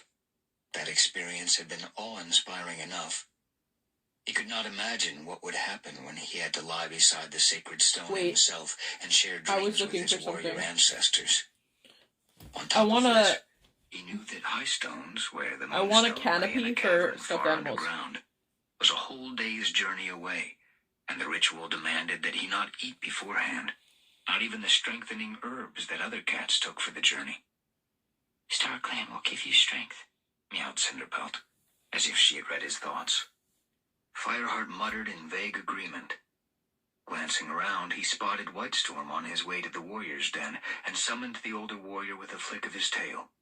I've got to go to Highstones, he meowed. Will you take charge of the camp? We'll need a dawn patrol. Consider it done, promised Whitestorm, and added, StarClan go with you, Fireheart.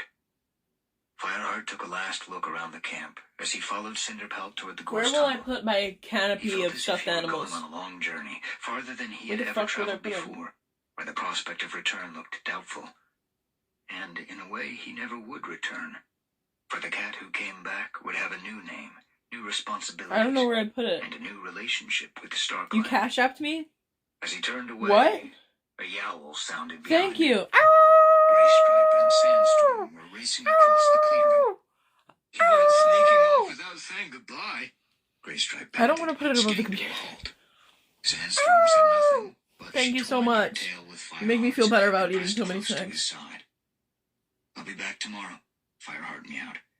Listen, he added awkwardly. Thank you, dog. I know things will be different now, but I'll never stop needing you, both of you. No cat ever had such good friends. Graystripe butted him in the shoulder. We know that, you stupid furball, he mewed. Sandstorm's green eyes shone as she gazed into Fireheart's. We'll always need you too, Fireheart, she murmured. And you'd better not You're a forget very that. Nice noodle for that. Fireheart, come on, Cinderpelt called from where she was waiting at the entrance to the gorse tunnel.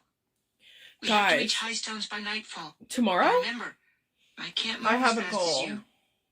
Coming. I want to go to the gym and get a membership.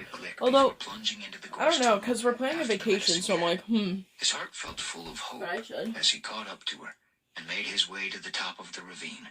He might have been leaving his old life behind, but he could take with him everything that was important. The sun was up in a clear blue sky, and the frost had melted from the grass by the time the two cats reached Four Trees, where the gatherings were held between all 4 clans every full moon. I hope we don't need a wind clan patrol, Fireheart remarked, as they crossed the border onto the high, exposed moorland. Rob you for some tail? What the fuck does that mean? What does that mean? Blue Star had tried to launch an attack on Wind Clan, accusing them of stealing prey from Thunder Clan. What the fuck? That's so rapey. Disobeyed his leader, and risked accusations of treachery to avoid a battle. Although Tall Star, the Wind Clan leader, had Are you guys going to keep making the same innuendo? Fireheart could imagine that the Wind Clan cats might still bear a grudge. They won't stop us, Cinderpelt replied calmly. They might try, Fireheart argued. I'd rather avoid them altogether. I should start investing in stocks. His hopes were dashed as he and Cinderpelt reached the crest of a stretch of moorland and saw a Wind Clan patrol picking their way through the heather a few fox lengths below. They were downwind, so Fireheart had not detected their scent as a warning. The leader of the patrol raised his head, and Fireheart recognized the warrior. Should I invest in stocks right now? His heart sank when he saw that his old enemy Mudclaw was just behind him, with an apprentice Fireheart didn't know. He and Cinderpelt waited as the Wind Clan cats bounded through the heather toward them. There was no point in trying to avoid them now. Mudclaw curled his lip in a snarl, but Tornier dipped his head as he halted in front of Fireheart. Greetings, Fireheart. I just bought stocks. Meowed. Why are you here on our territory? We're on our way to Highstones, Cinderbell replied, taking a step forward. Fireheart felt a surge of pride to see the respectful nod the WindClan warrior gave to his medicine cat. No bad news, I hope? Tornier asked. Cats did not usually travel to Highstones unless a crisis in their clan demanded direct communication with StarClan. The worst, Cinderbell meowed steadily. Blue Star died yesterday.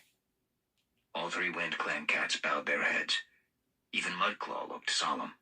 She was a great and noble cat, Tornier meowed at last. Every clan will honor her memory. Raising his head again, he turned to Fireheart with a look of curiosity and respect in his eyes. So, you're to be the leader now? He asked. Yes, Fireheart admitted. I'm going to receive my 9 lives from StarClan. Can you still hear this? Tornier nodded, his gaze traveling slowly over the warrior's flame-colored pelt. You're young, he commented. But something tells me you'll make a fine leader. Thank you, Fireheart stammered, taken by surprise. Cinderbell rescued him. We mustn't stay, she meowed. It's a long way to Highstones. Of course. Tornier stepped back. We'll tell Tallstar your news. May StarClan be with you, he called as the 2 ThunderClan cats bounded away. On the edge of the uplands, they paused again and looked down over a very different landscape. Damn! Instead of bare hillside broken by outcrops of rock and patches of heather, Fireheart saw a scattering of 2-leg nests among fields and hedgerows. Y'all are crazy. What the fuck? In the distance, the Thunderpath cut a swath across the land. While beyond that, jagged hills reared up, their barren slopes looking gray and threatening. Fireheart swallowed. That desolate region was where they were heading. He realized that Cinderpelt was looking at him with understanding in her blue eyes. Everything's different, Fireheart confessed. You saw those WindClan cats? Even they don't treat me in the same way anymore. He knew he could never say these things to anyone except the medicine cat, not even to Sandstorm. It's as if every cat expects me to be noble and wise, but I'm not. I'll make mistakes just like I did before. Cinderbelt, I'm not sure. What is this, the Saturn burger? Mouse brain? Fireheart was both shocked and comforted by the teasing tone in Cinderbelt's voice. When you make mistakes, not if, Fireheart, when, I'll tell you about them. Believe me. More seriously, she added. And I'll still be your friend, no matter what. No cat that ever lived was perfect all the time. Blue Star wasn't. The trick is to learn from your mistakes and have the courage to be true to your heart. She turned her head and rasped her tongue over his ear. Whoa. You'll be fine, Fireheart. Now let's go. What am I wearing? Fireheart let her take the lead down the slope and across the 2-leg farmland. The 2 cats picked their way over the sticky earth of a plowed field and skirted the 2-leg nest where the 2 loners, Barley and Ravenpaw, lived. Fireheart kept a lookout, but there was no sign of them. He was sorry not to see them, for both cats were good friends to ThunderClan, and Ravenpaw had once trained alongside Fireheart as an apprentice. The distant barking of a dog sent shivers through Fireheart's fur as my neck hurts in like one spot. Does that mean I'm gonna die? Keeping to the shadows of the hedges, they eventually reached the Thunderpath and crouched beside it, their fur ruffled by the wind of monsters. What is this thing? The Saturn burger? The strong reek of their fumes flooded Fireheart's nose and throat, and his eyes stung. Cinderpelt braced herself beside him, waiting for a space between the monsters when it would be safe to cross. Fireheart felt anxious for his friend. Her leg had been permanently injured in an accident at the edge of the Thunderpath many moons ago, when she had been his apprentice. The old injury would slow her down. We'll go together, he meowed, feeling the familiar guilt that he had not prevented her accident. Whenever you're ready. Cinderpelt gave a tiny nod. Hi. Fireheart guessed she was afraid, but she wouldn't admit it. A moment later, after a brightly colored monster flashed past, she mewed. Now, and limped rapidly out onto the hard black surface. You want to steal my sweatshirt? Fireheart bounded at her side, forcing himself not to leave her snugly behind, even though his heart was hammering, and every instinct screamed at him to run across as quickly as he could. He heard the roar of a monster in the distance, but before it arrived, he and the medicine cat were safe in the hedgerow on the other side. The medicine cat let out a gusty sigh. Thanks, I'm glad that's over. Fireheart murmured agreement, though he knew they still had to face the return journey. Cats. Already the sun was sliding down the sky. Ayo. The land on this side of the Thunderpath was less familiar to Fireheart, and every sense was alert for danger as they began to climb toward High Stones. But all he could hear was prey scuffling in the scanty grass. The tempting scent flooded his mouth, and he wished he were allowed to stop and hunt. As Fireheart and Cinderpelt reached the foot of the final slope, the sun was setting behind the peak. The evening shadows were lengthening, and a chill crept over the ground. Above his head, Fireheart could make out a square opening beneath the hottest girl in your workplace way? Oh, We've reached fuck. Mother Mouth. Cinderpelt meowed. Let's rest for a moment. I hate myself. She and Fireheart lay down together on a flat rock, while the last of the light died from the sky. I don't want to be in a workplace ever again. The moon flooded all the landscape in a cold, frosty I don't want to be hot. It's time. Actually, I do want to be hot. I just don't want to work. All his misgivings coursed I'm through gonna have to Fireheart find a way to once make again. money besides And working. at first he thought his paws would not carry him. I He love rose and salted began vinegar walking chips. forward, the sharp stones biting into his pads, until he stood beneath the arch known to the clans as Mothermouth. A black tunnel yawned into darkness. From his previous visit, Fireheart knew that there was no point in straining his eyes to see what lay ahead. The blackness was unbroken all the way to the cavern where the moonstone lay. As he hesitated, Cinderpelt stepped forward confidently. Follow my scent, She told him. I will lead you to the moonstone. And from now on, I want to get until like the a ritual growth is serum over, for my hair. neither of us must speak. But I don't know what to do, Fireheart protested. When we reach the moonstone, lie down and press your nose to it. Her blue eyes gleamed in the moonlight. StarClan will send you sleep, so you may meet with them in dreams. There was a forest full of questions that Fireheart wanted to ask her, but none whose answers would help him overcome the creeping dread he felt. He bowed his head in silence and followed Cinderpelt as she made her way into the darkness. The tunnel sloped steadily downward, and Fireheart soon lost his sense of direction as it wound back and forth. Sometimes the walls were so close together that his fur and whiskers brushed the sides. His heart thumped wildly, and he opened his mouth to draw in Cinderpelt's comforting scent, terrified at the thought that he might lose her. At last he realized that he could see Cinderpelt's ears outlined against a faint light ahead. Other scents began to reach him, and his whiskers twitched in a flow of cold, fresh air. A heartbeat later, he rounded a bend in the tunnel, and the light grew suddenly stronger. Fireheart narrowed his eyes as he padded forward, sensing that the tunnel had opened out into a cave. High above his head, a hole in the roof showed a chink of night sky. A shaft of moonlight shone through it, falling directly onto a rock in the center of the cavern. Fireheart drew in his breath sharply. He had seen the moonstone once before, but he had forgotten just how startling it was. About 3 tail lengths high, tapering toward its top, it reflected the moonlight in its dazzling crystal, as if a star had fallen to the earth. The white light lit up the whole cave, turning Cinderpelt's gray fur to silver. My hair blue, She hair's turned blue. toward What's up? Fireheart and signaled to him with her tail to take his place beside the moonstone. Unable to speak, even if he could think of anything to say, Fireheart obeyed. He lay down in front of the stone, settling his head on his paws so that his nose touched the smooth surface. The cold was a shock, so that he almost drew back. And for a moment he blinked at the light of stars sparkling in the depths of the stone. Then he closed his eyes and waited for StarClan to send him to sleep. Chapter 4. All was darkness and cold. Fireheart had never been so cold. He felt as if every scrap of warmth and life were being sucked out of his body. His legs twitched as painful cramps clutched at them. He imagined that he was made of ice, and if he tried to move, he would shatter into 1,000 brittle fragments. But no dreams came. No sight or sound of StarClan, only the cold and the darkness. Something must be wrong, Fireheart thought, beginning to panic. He dared to open his eyes a narrow slit, At once they flew wide with shock. Instead of the shining moonstone in a cavern far below the ground, he saw short, well-trodden grass stretching away. Night scents flooded over him, of green growing things moist with dew. A warm breeze ruffled his fur.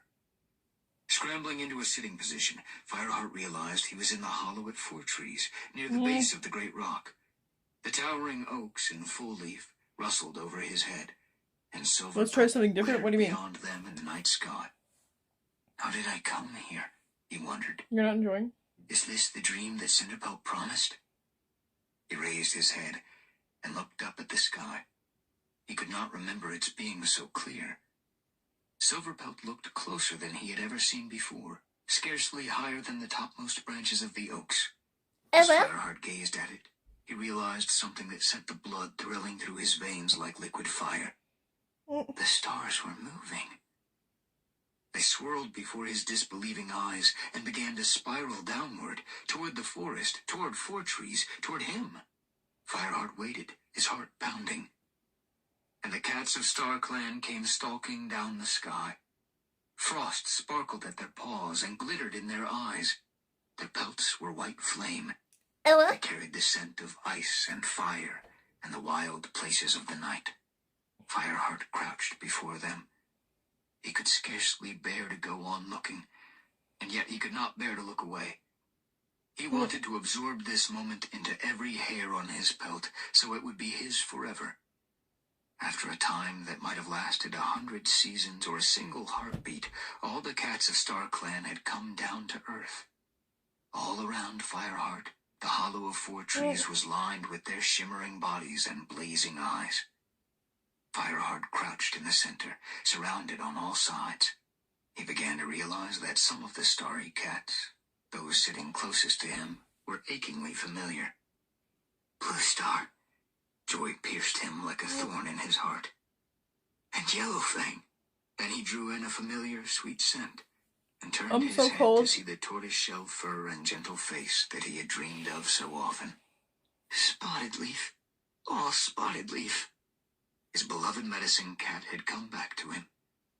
Fireheart wanted to spring to his paws and yowl his joy to the whole forest, but awe kept him silent, still crouching.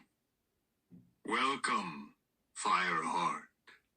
The sound seemed to belong to all the cats Fireheart had ever known, and yet at the same time it was one clear voice.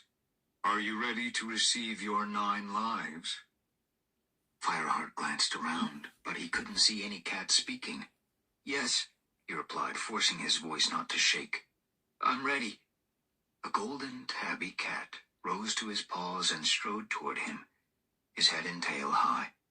Fireheart recognized Lionheart, who had become Blue Star's deputy when Fireheart was still an apprentice, and who had died soon after in a battle with ShadowClan. He had been an old cat when Fireheart knew him, but now he looked young and strong again, his coat shining with pale fire. Lionheart, Fireheart gasped. Is it really you?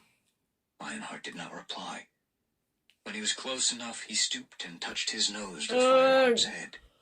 It burned against him like the hottest flame and the coldest ice. Fireheart's instinct was to shrink away, but he could not move. With this life, I give you courage, Lionheart murmured. Use it well in defense of your clan. And once a bolt of energy seared through Fireheart like lightning, setting his fur on end and filling his senses with a deafening roar. His eyes grew dark, and his mind filled with a chaotic swirl of battles and hunts, the feeling of claws raking across fur and teeth meeting in the flesh of prey. The pain ebbed, leaving Fireheart weak and trembling. The darkness faded, and he found himself in the unearthly clearing again. If that was one life received, he had 8 more to go. How will I bear it? He thought in dismay. Lionheart was already turning away, moving back to his place in the ranks of StarClan. Another cat rose and came toward Fireheart. At first, Fireheart did not recognize him, but then he glimpsed a dark, dappled coat and bushy red tail and realized this must be Redtail. Fireheart had never met the ThunderClan deputy, who was murdered by Tiger Star on the very day Fireheart came to the forest as a kitty pet. But he had sought out the truth about his death and used it to prove Tiger Star's treachery. Like Lionheart, Redtail bowed his head and touched his nose to Fireheart's. Oh.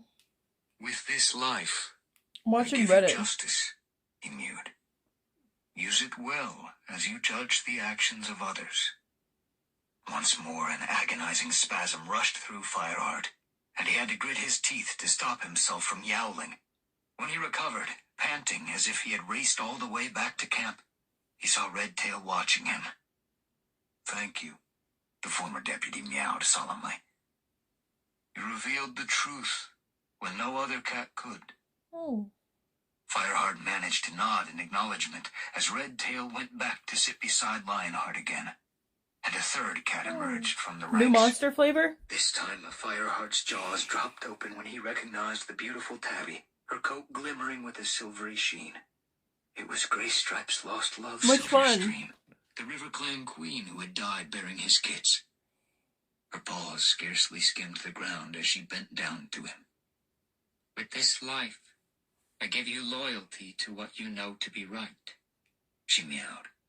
Fireheart wondered if she was referring to the way he had helped Graystripe to see his forbidden love, trusting to the strength of their relationship, even though it went against the warrior code. Use it well to guide your clan in times of trouble, Silverstream urged him. Fireheart braced himself for another agonizing pang, but this time there was less pain as the new life rushed through him. He was aware of a warm glow of love, and realized dimly that that was what had marked out Silverstream's life. Love for her clan, for Graystripe, and for the kids she had died to give life to. Silverstream, he whispered, as the silver-gray she-cat turned away again. Don't go yet. Haven't you any message for Graystripe? But Silverstream said nothing more, only glancing back over her shoulder, her eyes filled with love and sorrow that told Fireheart more than all the words she could ever say. He closed his eyes, preparing himself for the next life-giving. When he looked up again, a fourth cat was approaching him. This time, it was Running Wind, the ThunderClan warrior who had been killed by Tiger Star in a fight near the Thunderpath. With this life, I give you tireless energy, he meowed as he bowed his head to touch Fireheart. What commercial? Use it well to carry out the duties of a leader. As the life coursed through Fireheart, he felt as if he were racing through the forest, his paws skimming the ground, his fur flattened by the wind. He knew the exhilaration of the hunt and the sheer joy of speed, and he had the feeling that he could outrun any enemy forever. So what's going on? We're listening to Running a Wind book as he returned to his place. When the fifth cat appeared, his heart gave a leap of joy. It was Brindleface, Cloudtail's foster mother, who had been cruelly slaughtered by Tiger Star to give the dog pack a taste for cat blood. With this life, I give you protection, she told him. Use it well to care for your clan, as a mother cares for her kits. Fireheart expected this life to be gentle and loving like Silverstream's, and he wasn't ready for the bolt of ferocity that transfixed him. Weekend is He over. felt as though all the fury for of their blessing ancient me. ancestors, Tiger Clan and Lion Clan, were pulsing through him, challenging any cat to harm the weaker, faceless shadows that crouched by his paws. Shocked and trembling, Fireheart recognized a mother's desire to protect her kits, and realized how much Brindleface had loved them all, even Cloudtail, who was not her own. I must Furry? tell Whatever. him, Fireheart thought, as the fury ebbed, before he remembered that he was bound to say nothing to any cat about what he had experienced in the ritual. Brindleface drew back to sit with the other cats of StarClan again, and another familiar figure took her place. Guilt washed over Fireheart as he recognized Swiftpaw. I'm sorry, he murmured, as he looked into the apprentice's eyes. It was my fault you died. Angry at Bluestar's refusal to make him a warrior, I cursed you to and sneeze. desperate to prove himself, Swiftpaw had gone out to track down whatever was preying on the cats in the forest. The dog pack had killed him, and Fireheart knew he would blame himself Miku forever Dayo. for not trying harder to make It is a Bluestar change book her mind. series. But Swiftpaw showed no anger now. His eyes shone with a wisdom far beyond his age as he touched his nose to Fireheart's. With this life I give you mentoring. Use it well to train the young cats of your clan. The life Swiftpaw gave him was a pang of anguish so great Fireheart thought it would stop his heart. It ended in a jolt of pure terror and a flash of light red as out on blood. Heaven's High. Fireheart knew he was experiencing what Swiftpaw had felt in the last moments of his life. Oh, my nose is so As itchy. it ebbed away, leaving Fireheart gasping, he began to feel like a hollow in the ground as rain falls into it and spills over. He thought that his strength would hardly sustain him to receive lives from the 3 cats that were still to come. The first was Yellowfang. The old medicine cat had the same air of obstinate independence and courage that had impressed and frustrated Fireheart in equal measure when she was alive. He remembered the last time he'd seen her, dying in her den after the fire. Then she had been in despair, wondering if StarClan would receive her even though she had killed her own son, Brokentail, to put an end to his bloodthirsty plotting. Now the gleam of humor was back in her yellow eyes as she stooped to touch Fireheart. With this life, I give you compassion, she announced. Use it well for the elders of your clan, and the sick, and all those weaker than yourself. This time, even knowing the pain he would have to bear, Fireheart closed his eyes and drank in the life hungrily, wanting all of Yellowfang's spirit, all her courage and her loyalty to the clan that was not hers by birth. He received it like a tide of light surging through him. Her humor, her sharp tongue, her warm-heartedness, and her sense of honor. He felt closer to her than ever before. Oh, Yellowfang, Fireheart whispered, his eyes blinking open again. I've missed you so much. The medicine cat was already moving away. The cat who took her place was younger, stepping lightly, the sparkle of stars in her fur and in her eyes. Spotted Leaf, the beautiful tortoiseshell who had been Fireheart's first love. She had come to him in dreams, but he had never seen her as plainly as this since she had been alive. He breathed in her sweet scent as she bent over him. This cat, more than any, was the one with whom he wanted to speak, because the time they had had together had been too short I'm so itchy to right let now. them share their true feelings. Spotted Leaf, with this life, I give you love, she murmured in her soft voice. Use it well, for all the cats in your care, and especially for Sandstorm. There was no pain in the life that poured into Fireheart now. It held the warmth of the high sun in Greenleaf, burning to the tips of his paws. It was pure love. At the same time, he experienced the sense of security he had known as a tiny kid, nuzzling his mother.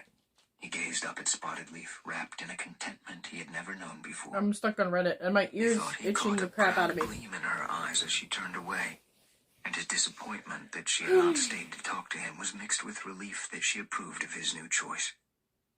Now he had no reason to fear that he was being unfaithful to Spotted Leaf in his love for Sandstorm. I don't have an At OL. last, Blue Star Are you an approached Adroot? Fireheart. She was not the old, defeated cat Fireheart had known recently, her mind giving way under the stress of her clan's troubles. This was Blue Star at the height of her strength and power, prowling toward him across the clearing like a lion. Fireheart was almost dazzled by the glory of starlight around her, but he forced himself to meet her blue gaze squarely. Welcome, Fireheart, my apprentice, my warrior, and my deputy. She greeted him. What is Adroot? I always knew you would make a great leader one day. As Fireheart bowed his head, Blue Star touched him with her nose and went on. With this life, I give you nobility, and certainty, and faith. Use it well as you lead your clan in the ways of StarClan and the Warrior Code. The warmth of Spotted Leaf's life had lulled Fireheart, and he was unprepared for the agony that shook him as he received Blue Star's. He shared the fierceness of her ambition, the anguish she had suffered when she gave up her kits, the ferocity of battle after battle in the service of her clan. He felt her terror as her mind fragmented and she lost her trust in StarClan. The rush of power grew stronger and stronger until Fireheart thought his pelt would never contain it. Just as he thought he must yowl his pain or die, it began to ebb, You want me to do ending porn? in a sense of calm acceptance No. and joy. My ears are really A itching me. I have to put on soft sigh Benadryl. passed through the clearing. All the StarClan warriors had risen to their paws. Blue Star stayed in the center of the clearing and signaled with her tail that Fireheart should rise too. He obeyed her shakily, Life is feeling hard. as if the fullness of life inside him would spill over when he moved. His body felt as battered as if he had fought the hardest battle of his life, Ew. and yet his spirit soared with the strength of the lives he had been granted. I hail you by your new name, Firestar, Blue Star announced. Your old life is no more. You have now received the 9 lives of a leader, and StarClan grants to you the guardianship of ThunderClan. Aww. Defend it well. Care for young and old. Oh. Honor your ancestors. Okay, And now the I should be better. traditions of the warrior code. Live each life with pride and dignity. Firestar. Firestar. Just as the forest clans would acclaim a new warrior by name, so the cats of StarClan acclaimed Firestar in rich voices that tingled in the air. Firestar. I don't have a tattoo now. Firestar. Suddenly the chanting Firestar. broke off with a startled hiss. Firestar tensed, aware that something was wrong. Blue Star's glowing eyes were fixed on something behind him. He spun around and let out a choking cry. A massive hail of bones had appeared at the other side of the clearing, many tail lengths high. It shone with an unnatural light, so that Firestar could see each separate bone edged as if with fire. I'm doing alright. The bones of cats and the bones of prey, all jumbled together. A hot wind swept over him, bearing the reek of carrion, even though the bones gleamed white and clean. Firestar gazed wildly around him, seeking help or answers from the other cats. But the clearing was dark. The cats of StarClan had vanished, leaving him alone with the terrible hill of bones. As Firestar felt panic welling up inside him, he sensed the familiar presence of Blue Star by his side, warm fur pressed against Do you like his this flank. stream? He could not see her in the darkness, but her voice whispered in his ear. Something terrible is coming, Firestar. 4 will become 2. Lion and tiger will meet in battle. You ever want to get a tattoo? And blood Maybe. will rule the forest. Her scent and the warmth of her fur faded away as she finished speaking. Wait! Firestar yowled. Don't leave me! Tell me what you mean! But there was no reply. No explanation of the dreadful prophecy. Instead, the red light that gleamed from the hill of bones glowed brighter. Firestar stared at it in horror. Blood had begun to ooze out between the bones. The trickles merged into a river that flowed steadily toward him until the stench of blood clung to his fur. He tried to flee and found his paws were fixed in place. A heartbeat later, the sticky red tide was washing around him, gurgling and reeking of death. No! Firestar yowled. But there was no response from the forest, just the steady whisper of blood. Bluesy Cajun death metal and drop A sharp tuning? Chapter 5. Firestar jolted awake in terror. He was lying in the cavern beneath high stones with his nose pressed against the moonstone. The shaft of moonlight had vanished, and only the faintest glimmer of starshine lit the cave. But there was no relief in waking up, for the stench of blood was still all around him, and his fur felt hot and sticky. What's the loudest I farted? I don't even know. Thudding wildly, Firestar scrambled to his paws. Across the cave he could just make out Cinderpelt. She had risen too and was signaling urgently to him with her tail. Firestar's first impulse was to pour out to her all that he had seen, but he remembered her instructions to keep silent until they had left Mothermouth. Paws skidding on the cave floor in his haste, he pushed past the menacing cat and bolted into the tunnel. As he stumbled upward toward the open air, following his own scent trail along the dark passage, the way seemed twice as long as before. Firestar's fur scraped against the tunnel walls, and he was filled with horror at the thought of being buried alive. The air felt too thick to breathe, and as his panic grew in the unbroken blackness of the tunnel, he began to imagine that it would never end, that he would be trapped forever in blood and darkness. Then he saw the pale outline of the tunnel entrance and burst out into the still night air, where the moon was sinking behind thin clouds. Firestar dug his claws into the loose earth of the hillside, while shudders passed through his body from nose to tail. A few moments later, Cinderpelt emerged behind him and pressed herself against his side until he managed to control his dreadful shivering and his breathing steadied. "What happened?" she asked quietly. "Don't you know?" Cinderpelt shook her head. "I know that the ritual was interrupted.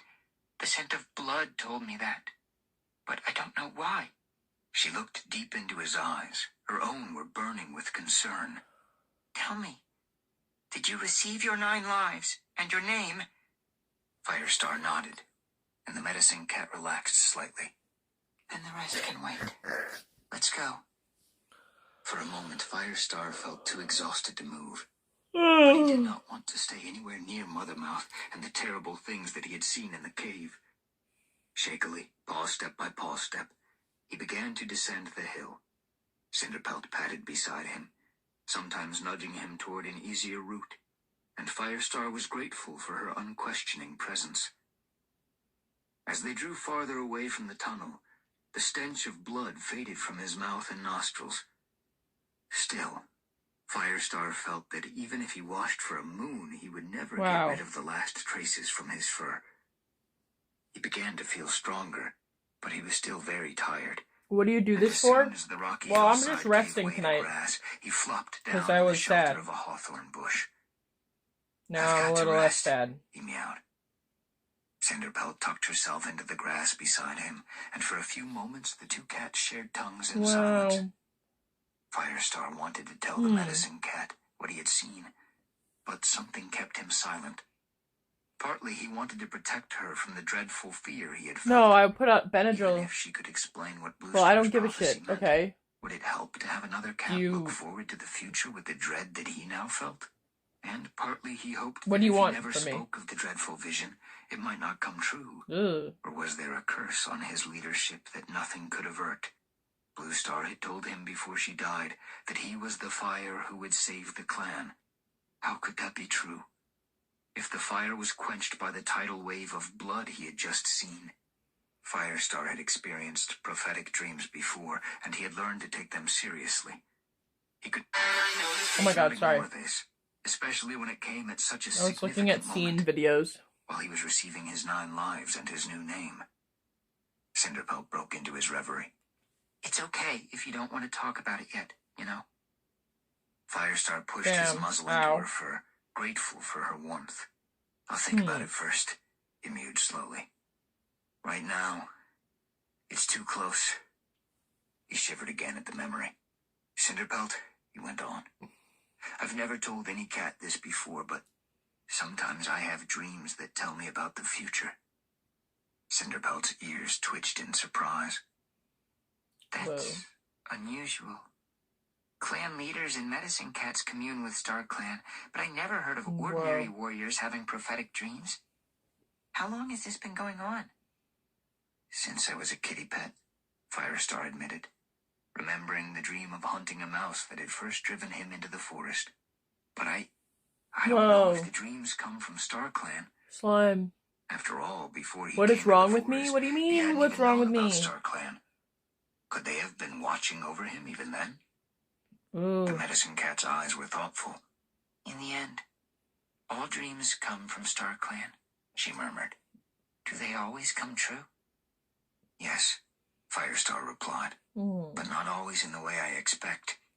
Some are easier to understand than others." "Then you should bear that in mind when you're trying to understand this latest dream." Cinderpelt gave him a comforting lick. Hi, Pookie.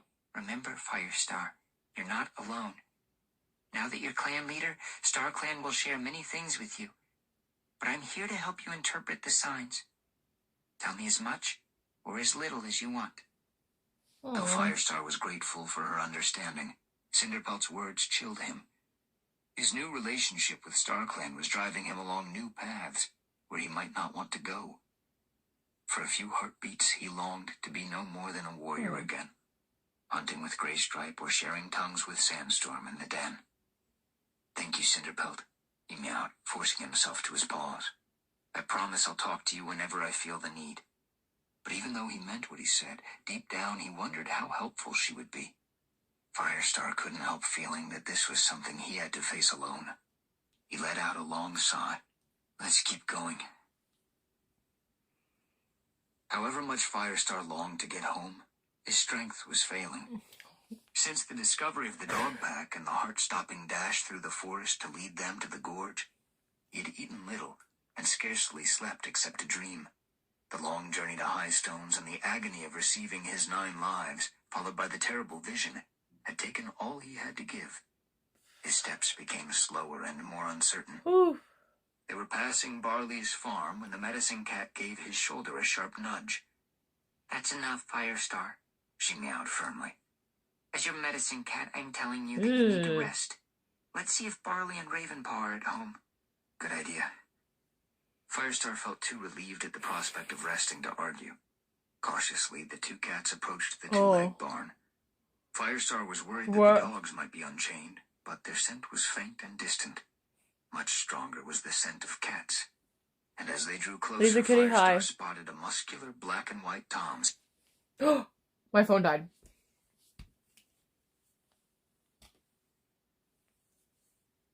I'm sorry. Are you mad at me? Don't be mad at me. Don't be mad at me. We're not listening to anything now. I guess I have to pay attention to you guys again, huh? Oh, Lord. Okay. The Benadryl helped my ears. I'm a little bit less irritated now. But still. Okay. Boop. Boop. Nice. You are weird. I am certainly very weird. Although...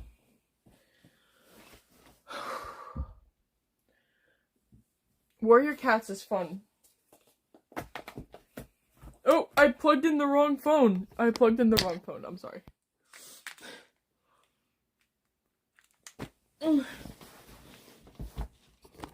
Meow.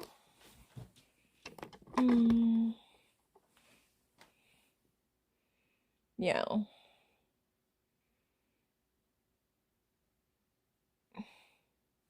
Being on the internet is weird. Having an internet life is strange.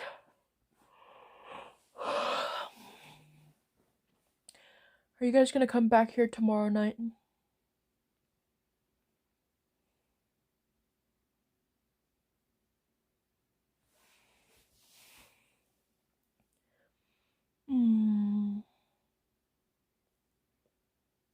Hi. What's your goal with YouTube? Well, first I want to get past 116K.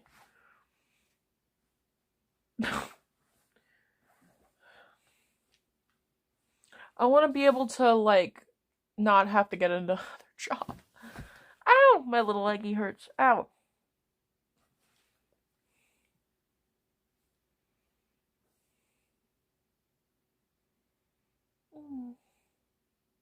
My phone died again. You want me to go to sleep?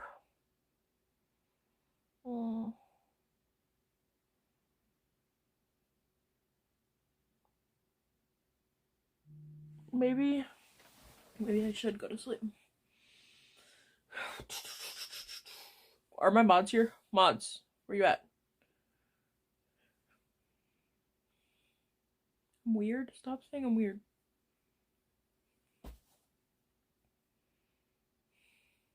It does. My tummy hurts.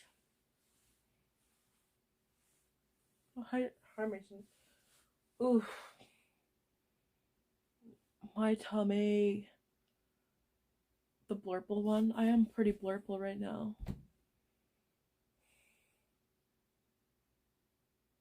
I have to try to get the energy to dance tomorrow.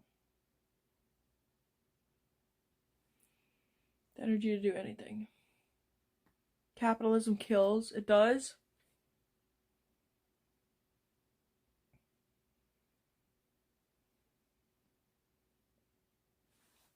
Once I'm done being anxious.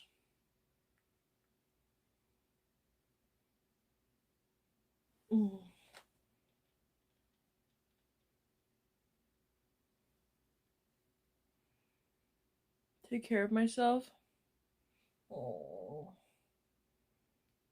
Probably need to drink water.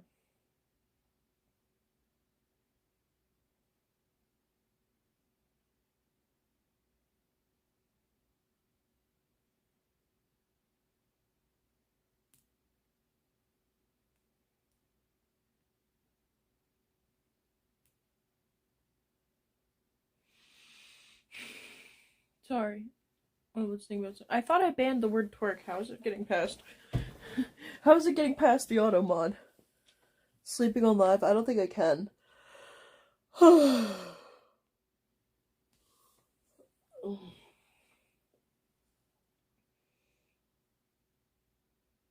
don't know what I'll do after the live. You went to the ER for a heart attack. I sometimes think I'm having a heart attack. Like my glasses? Thank you. Goober? Is that what you're calling me?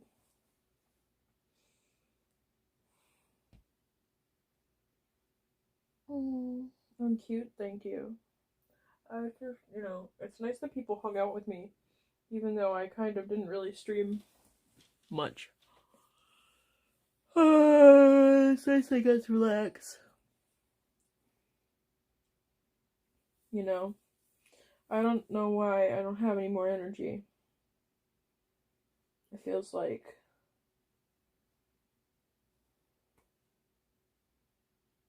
I don't know.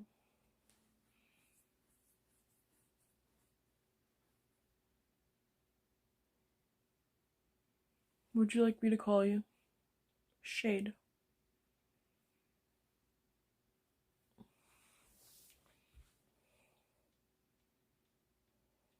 It's just one of those days.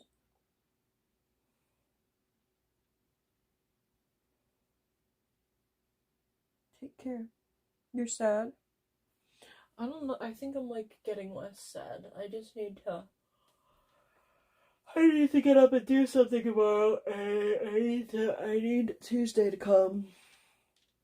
So I just have an answer about what my month is gonna look like. 'Cause like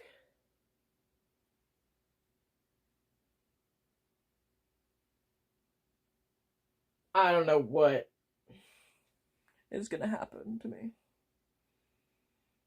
Dino outfit? I do like Neon Cat. Are you gonna stream tomorrow? Yes.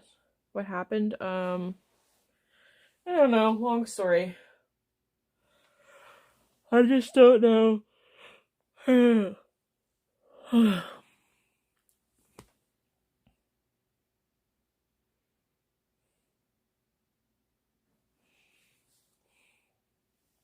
Hi.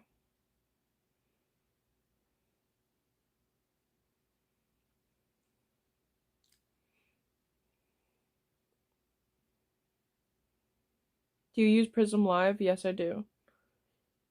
What's the long story? Thanks, lasers. You dyed your hair? What color? My short. In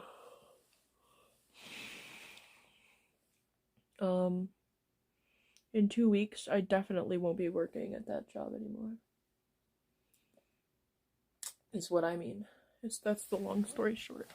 But, yeah. I think I'm gonna go on vacation with my mom. I don't have, like, a lot of money this year, so I don't know what I'm gonna do. I'm gonna have to get another job because I don't think YouTube's gonna cut it.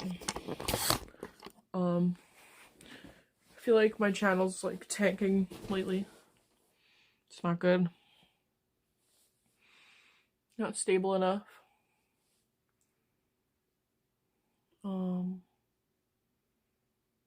Does it freeze up every 2 seconds? Just what? No.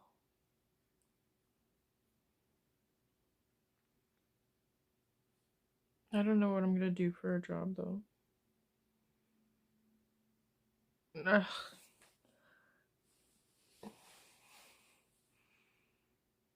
I just got over 100K. I know. It feels like...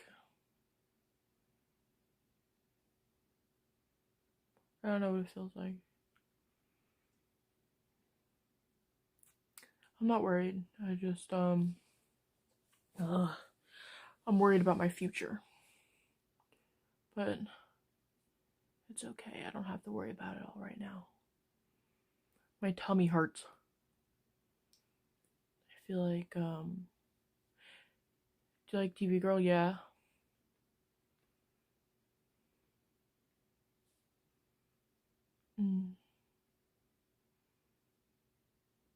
Ow.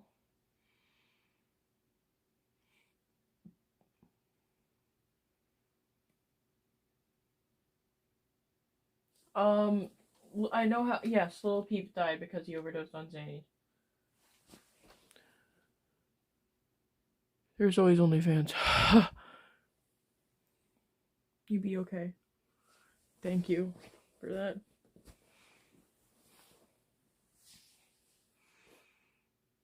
You didn't miss anything, I don't think. Rawr. Rawr. Oh. I want to see what other people are streaming right now. Yeah, there's a couple heating packs on my bed. You love me? I love you too.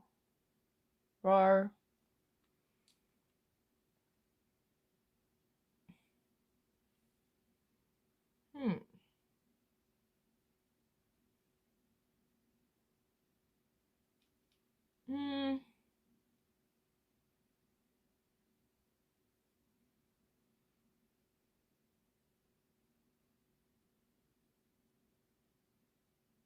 Whoa.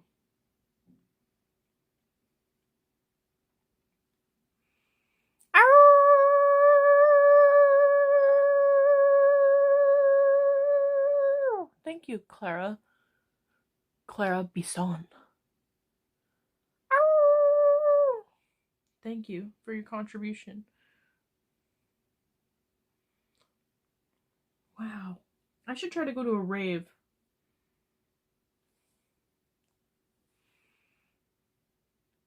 Subtle hints of diarrhea. My eyebrows are diarrhea colored. And so are my eyes. Did I say eyebrows or eyes? I don't know. But you get the point.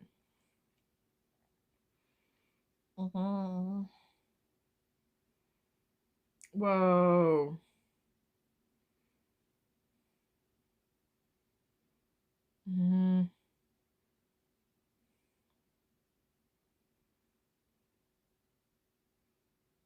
Raves in the bayous.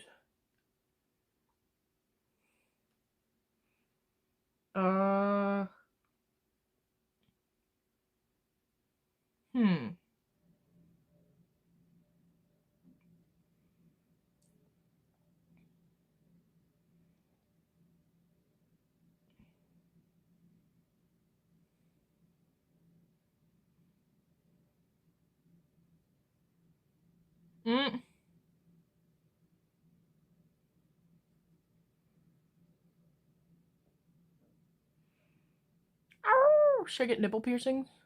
I wouldn't. Hey yo, what up, kawaii Dorito chicken waffles? I like Doritos. I found a Dorito flavored Slim Jim to try on stream, but I don't deserve it today. Damn. Rhode Island college student died of carbon monoxide poisoning after charging his phone in a running car. Damn. Doritos are yummy. You sleep again? When did you dye your hair? I don't even know. Time's blending together. Mm.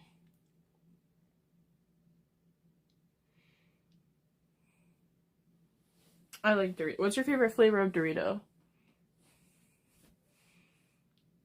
Hot sauce on your Doritos? Can you cosplay? Wait, do you just directly put it on the Doritos?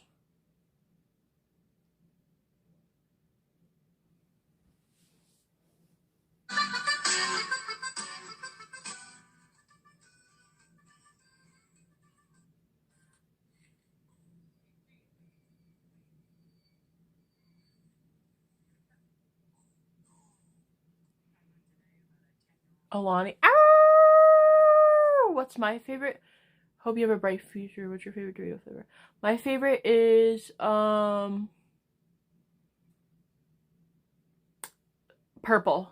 I mean, you know, the sweet, spicy ones. They're really good. I hope I have a bright future too. Thank you for your contribution.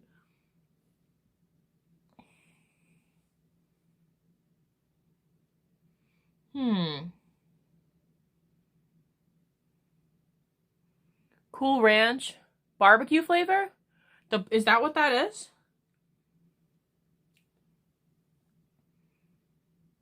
How old do we have to be here? Purple acid? Is that what it's called? Oh, I want a Miami fruit box, but we can't be doing that. Maybe someday. None of the fruits even look that good. And I just ordered a bunch of slime.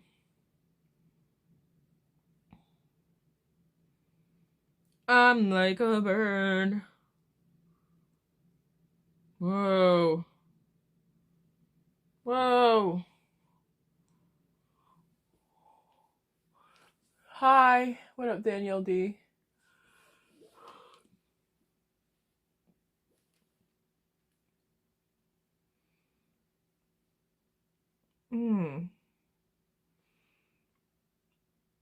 I wonder...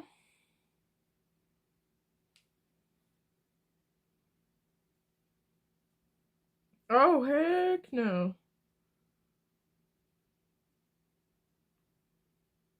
Damn.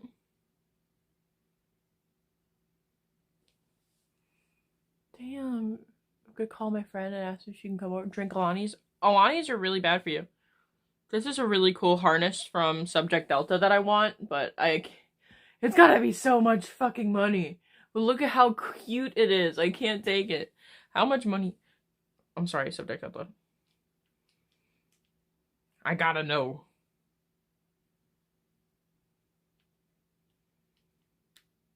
It's probably very reasonably priced.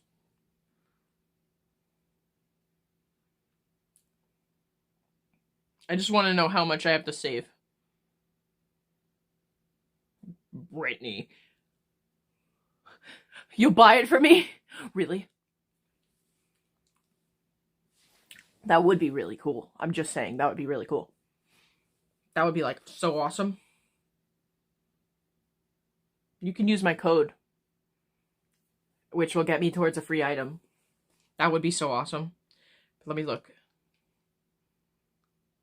It's just so cute.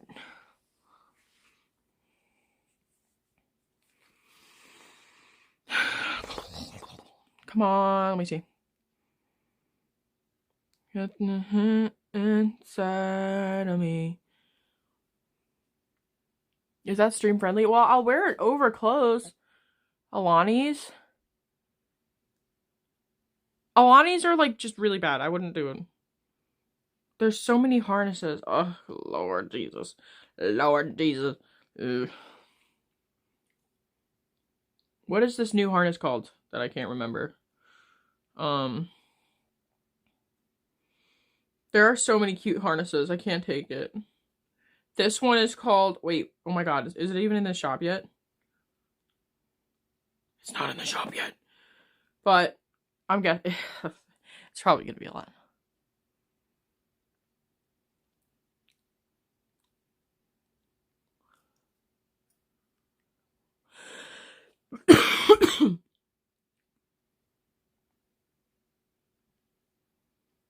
It's not in the shop yet.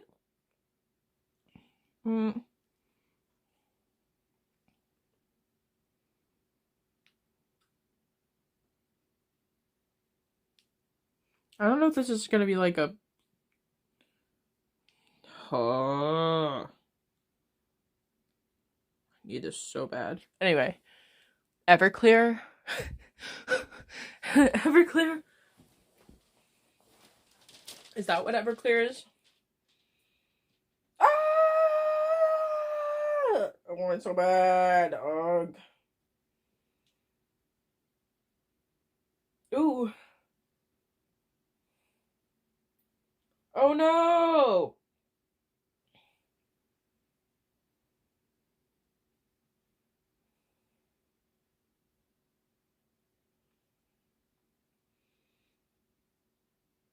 Wow. Donation goals? We do make donation goals. I'll make one for today. I'll make one right now if you want one. With the switch inside of me. Hold on.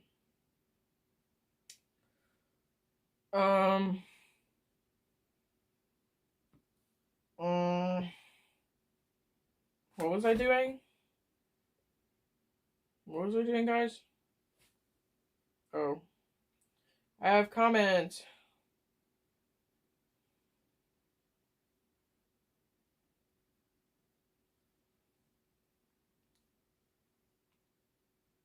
Boop.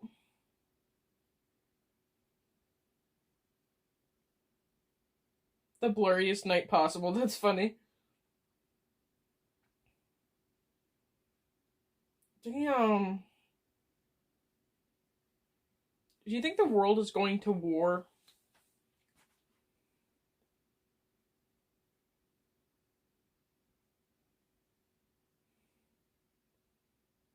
Let's see.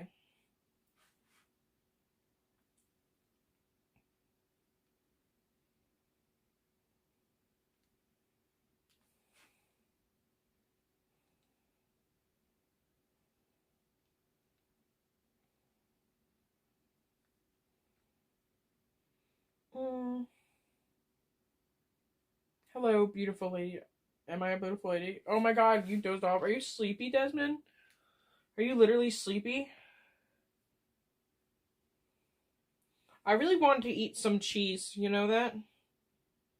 I love eating cheese. I just want to eat, like, just straight up pieces of cheese. Oh my god. Stizzy and Gibbers is live right now. That's cool. Oh, this guy's in a bar.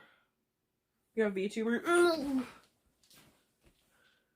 Yes, you should buy your own trucker, Bones own trucker hat.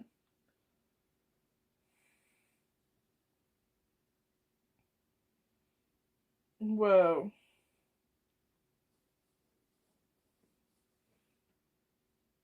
It's 6 a.m. Damn. Have you been up all night?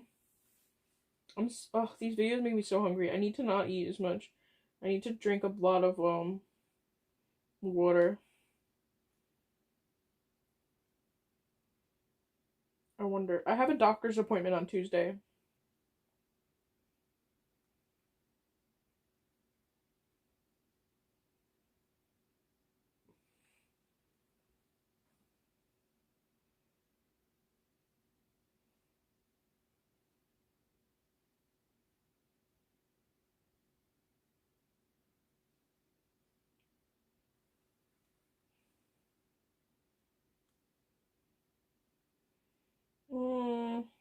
Wow, look, somebody's doing singing bowls.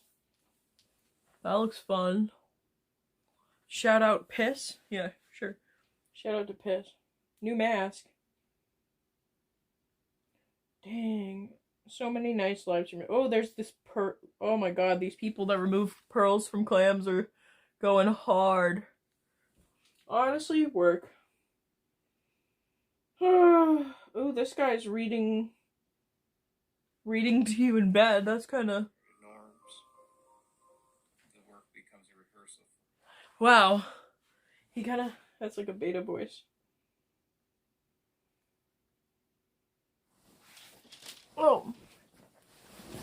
Is that a dude? I'm not a dude, damn it. Why does everybody think I'm a dude?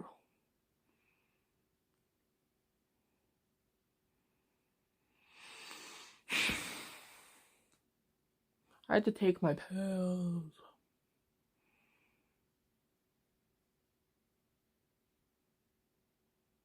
I'm fine, shit. Check channel.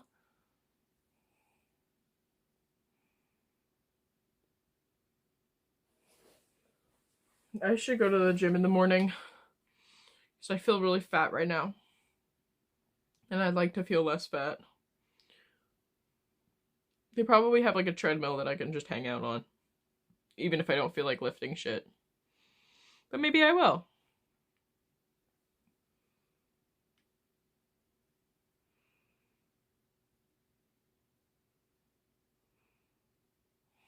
You know?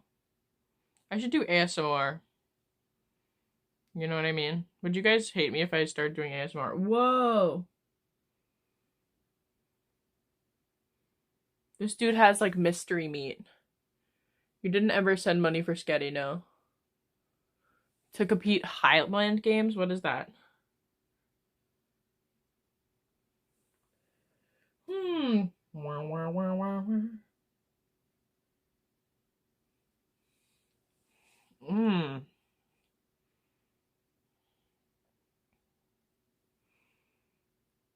Lightsabers? You can pick any color? Can you? I would pick maybe indigo. Climb some mountains. What kind of mountains? Which ones? My tummy is so swollen. I hate when my tummy gets swollen.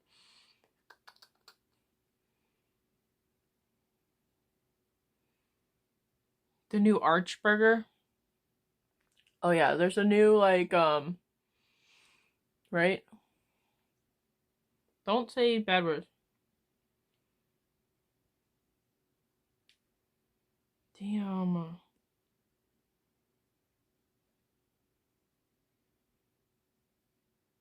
Wow.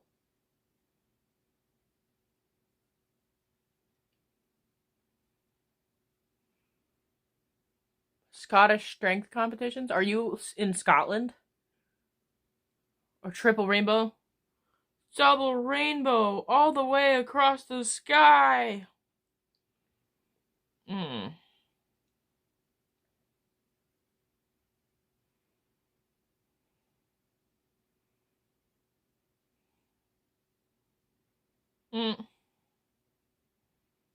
Wow.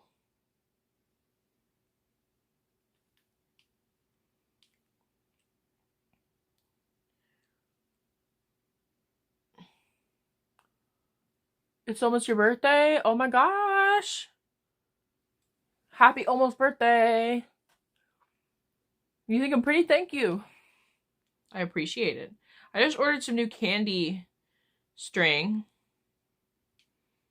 I'm gonna do clown makeup tomorrow, I think. You know? Let's see if I could do clown makeup on tomorrow's live stream, because I think that would be fun. You guys would probably think I need string. I just ordered it. It's coming. You're turning 18. Congratulations. You are almost an adult. Whew.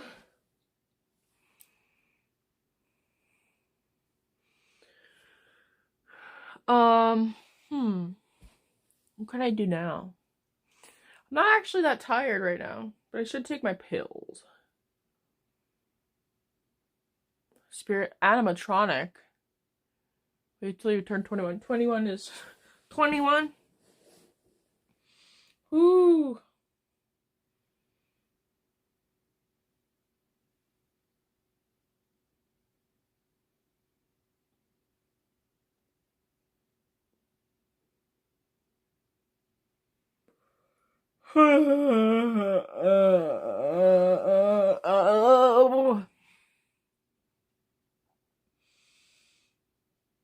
Damn.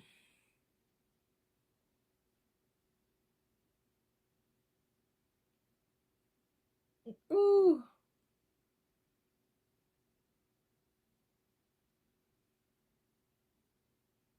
Damn. Why are you always live on YouTube? I don't know. She fine, right? Thank you. Aw, you think so? Aw. I've gotten some nice fan art lately, so thank you everybody that's made me some.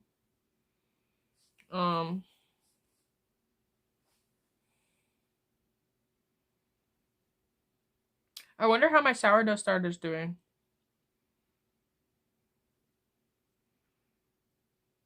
I'm not a lesbian.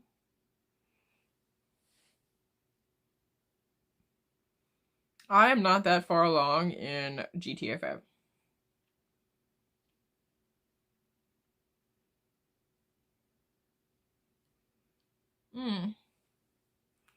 Fan arts. Fan arts are fun. I want to marry you, the hottest girl I've ever seen. You think I'm the hottest girl? I do the what?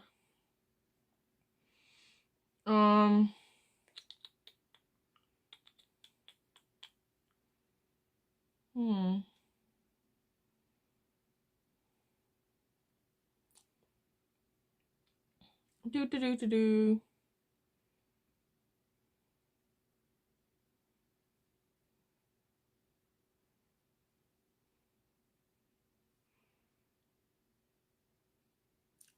Jazzin' for Blue Jean.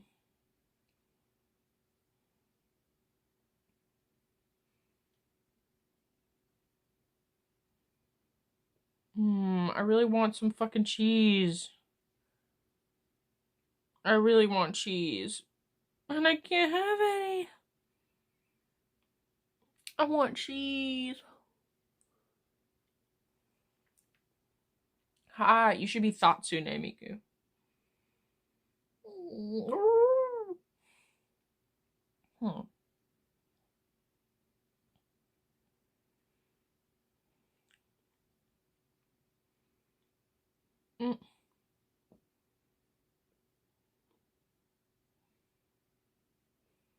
Do you like Red Bull? Yes. Macaroni and cheese. I finally got a Gur hat. That's nice. Adult money is crazy. I really shouldn't spend it on so much gear. I'm such a freak. I really am. I'm never gonna make money. Oh.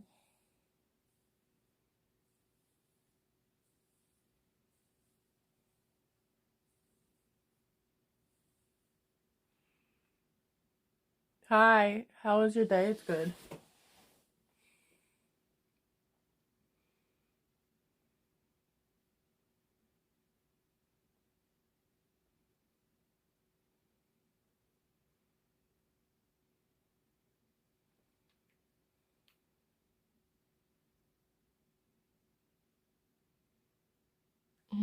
I want ramen. I'm so hungry. You always work on Sundays? Ayo. That's the Lord's Day. It's like the one day you're not supposed to work. Not forcing my religion on you or anything. That was a joke. But that is ironic.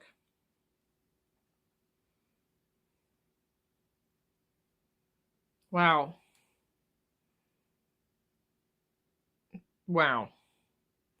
Americanized mooncakes? Nice. There's gotta be one good video in here. Battle Dragon? What do you want to tell me? Which super chat is teal? I think it's $5. Corn balls? There's so much lore videos coming out about Poppy's playtime right now. And it's really a lot, actually.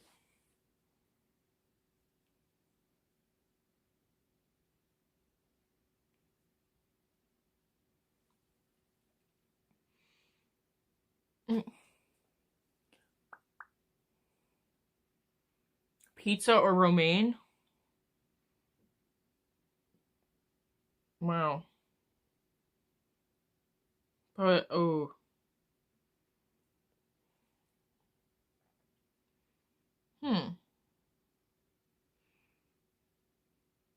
You know, I'm lucky I haven't exploded. Imagine spontaneously combusting. Somebody needs to remind me to go to the dentist. I need to figure out how to go to the dentist. Ugh, I'm such a... Thou shalt not take Cyril's name in vain. That is, yeah, basically me. Your mom doesn't support gay people? Well,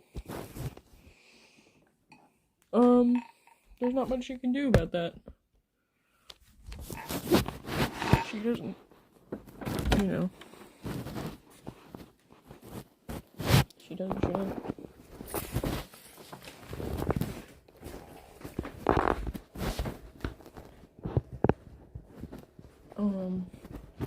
I can't see shit.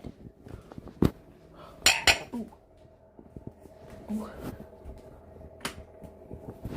You know?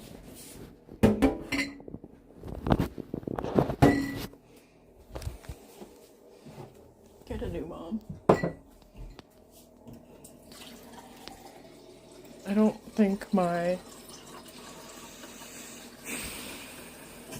sourdough starter has grown at all today yet, but let's hope.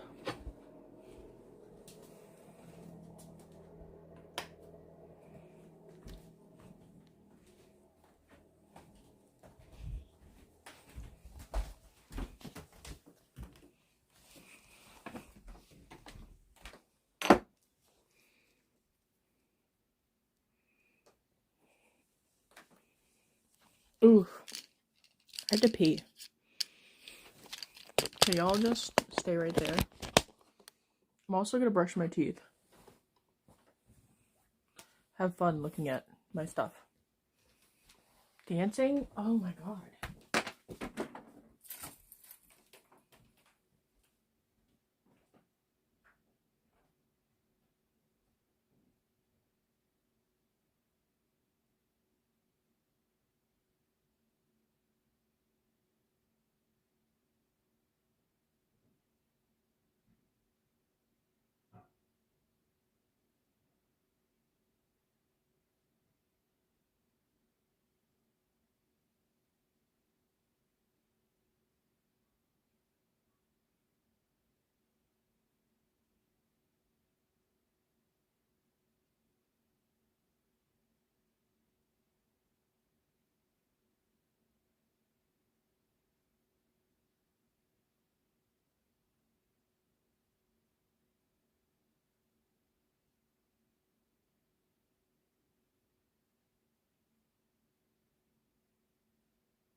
I gotta turn off my computer. My computer.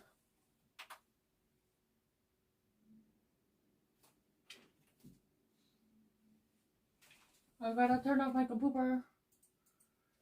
Oh.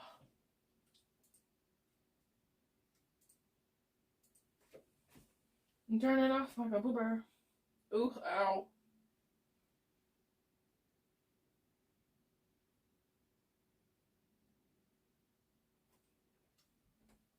Ooh, good night, computer.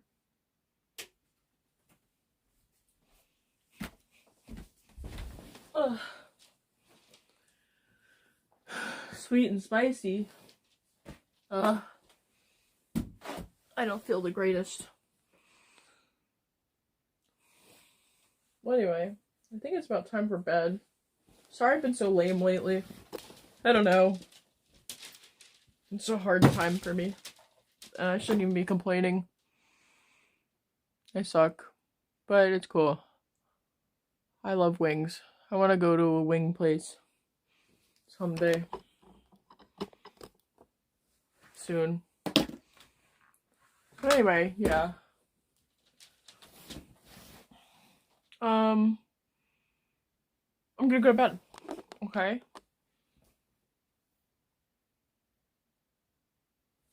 Please come back tomorrow night. I'll try to be less lame. I don't know, but I'll try. Alright. Peace out, sauerkrauts. Maybe, yes, we'll try to do some GTA soon.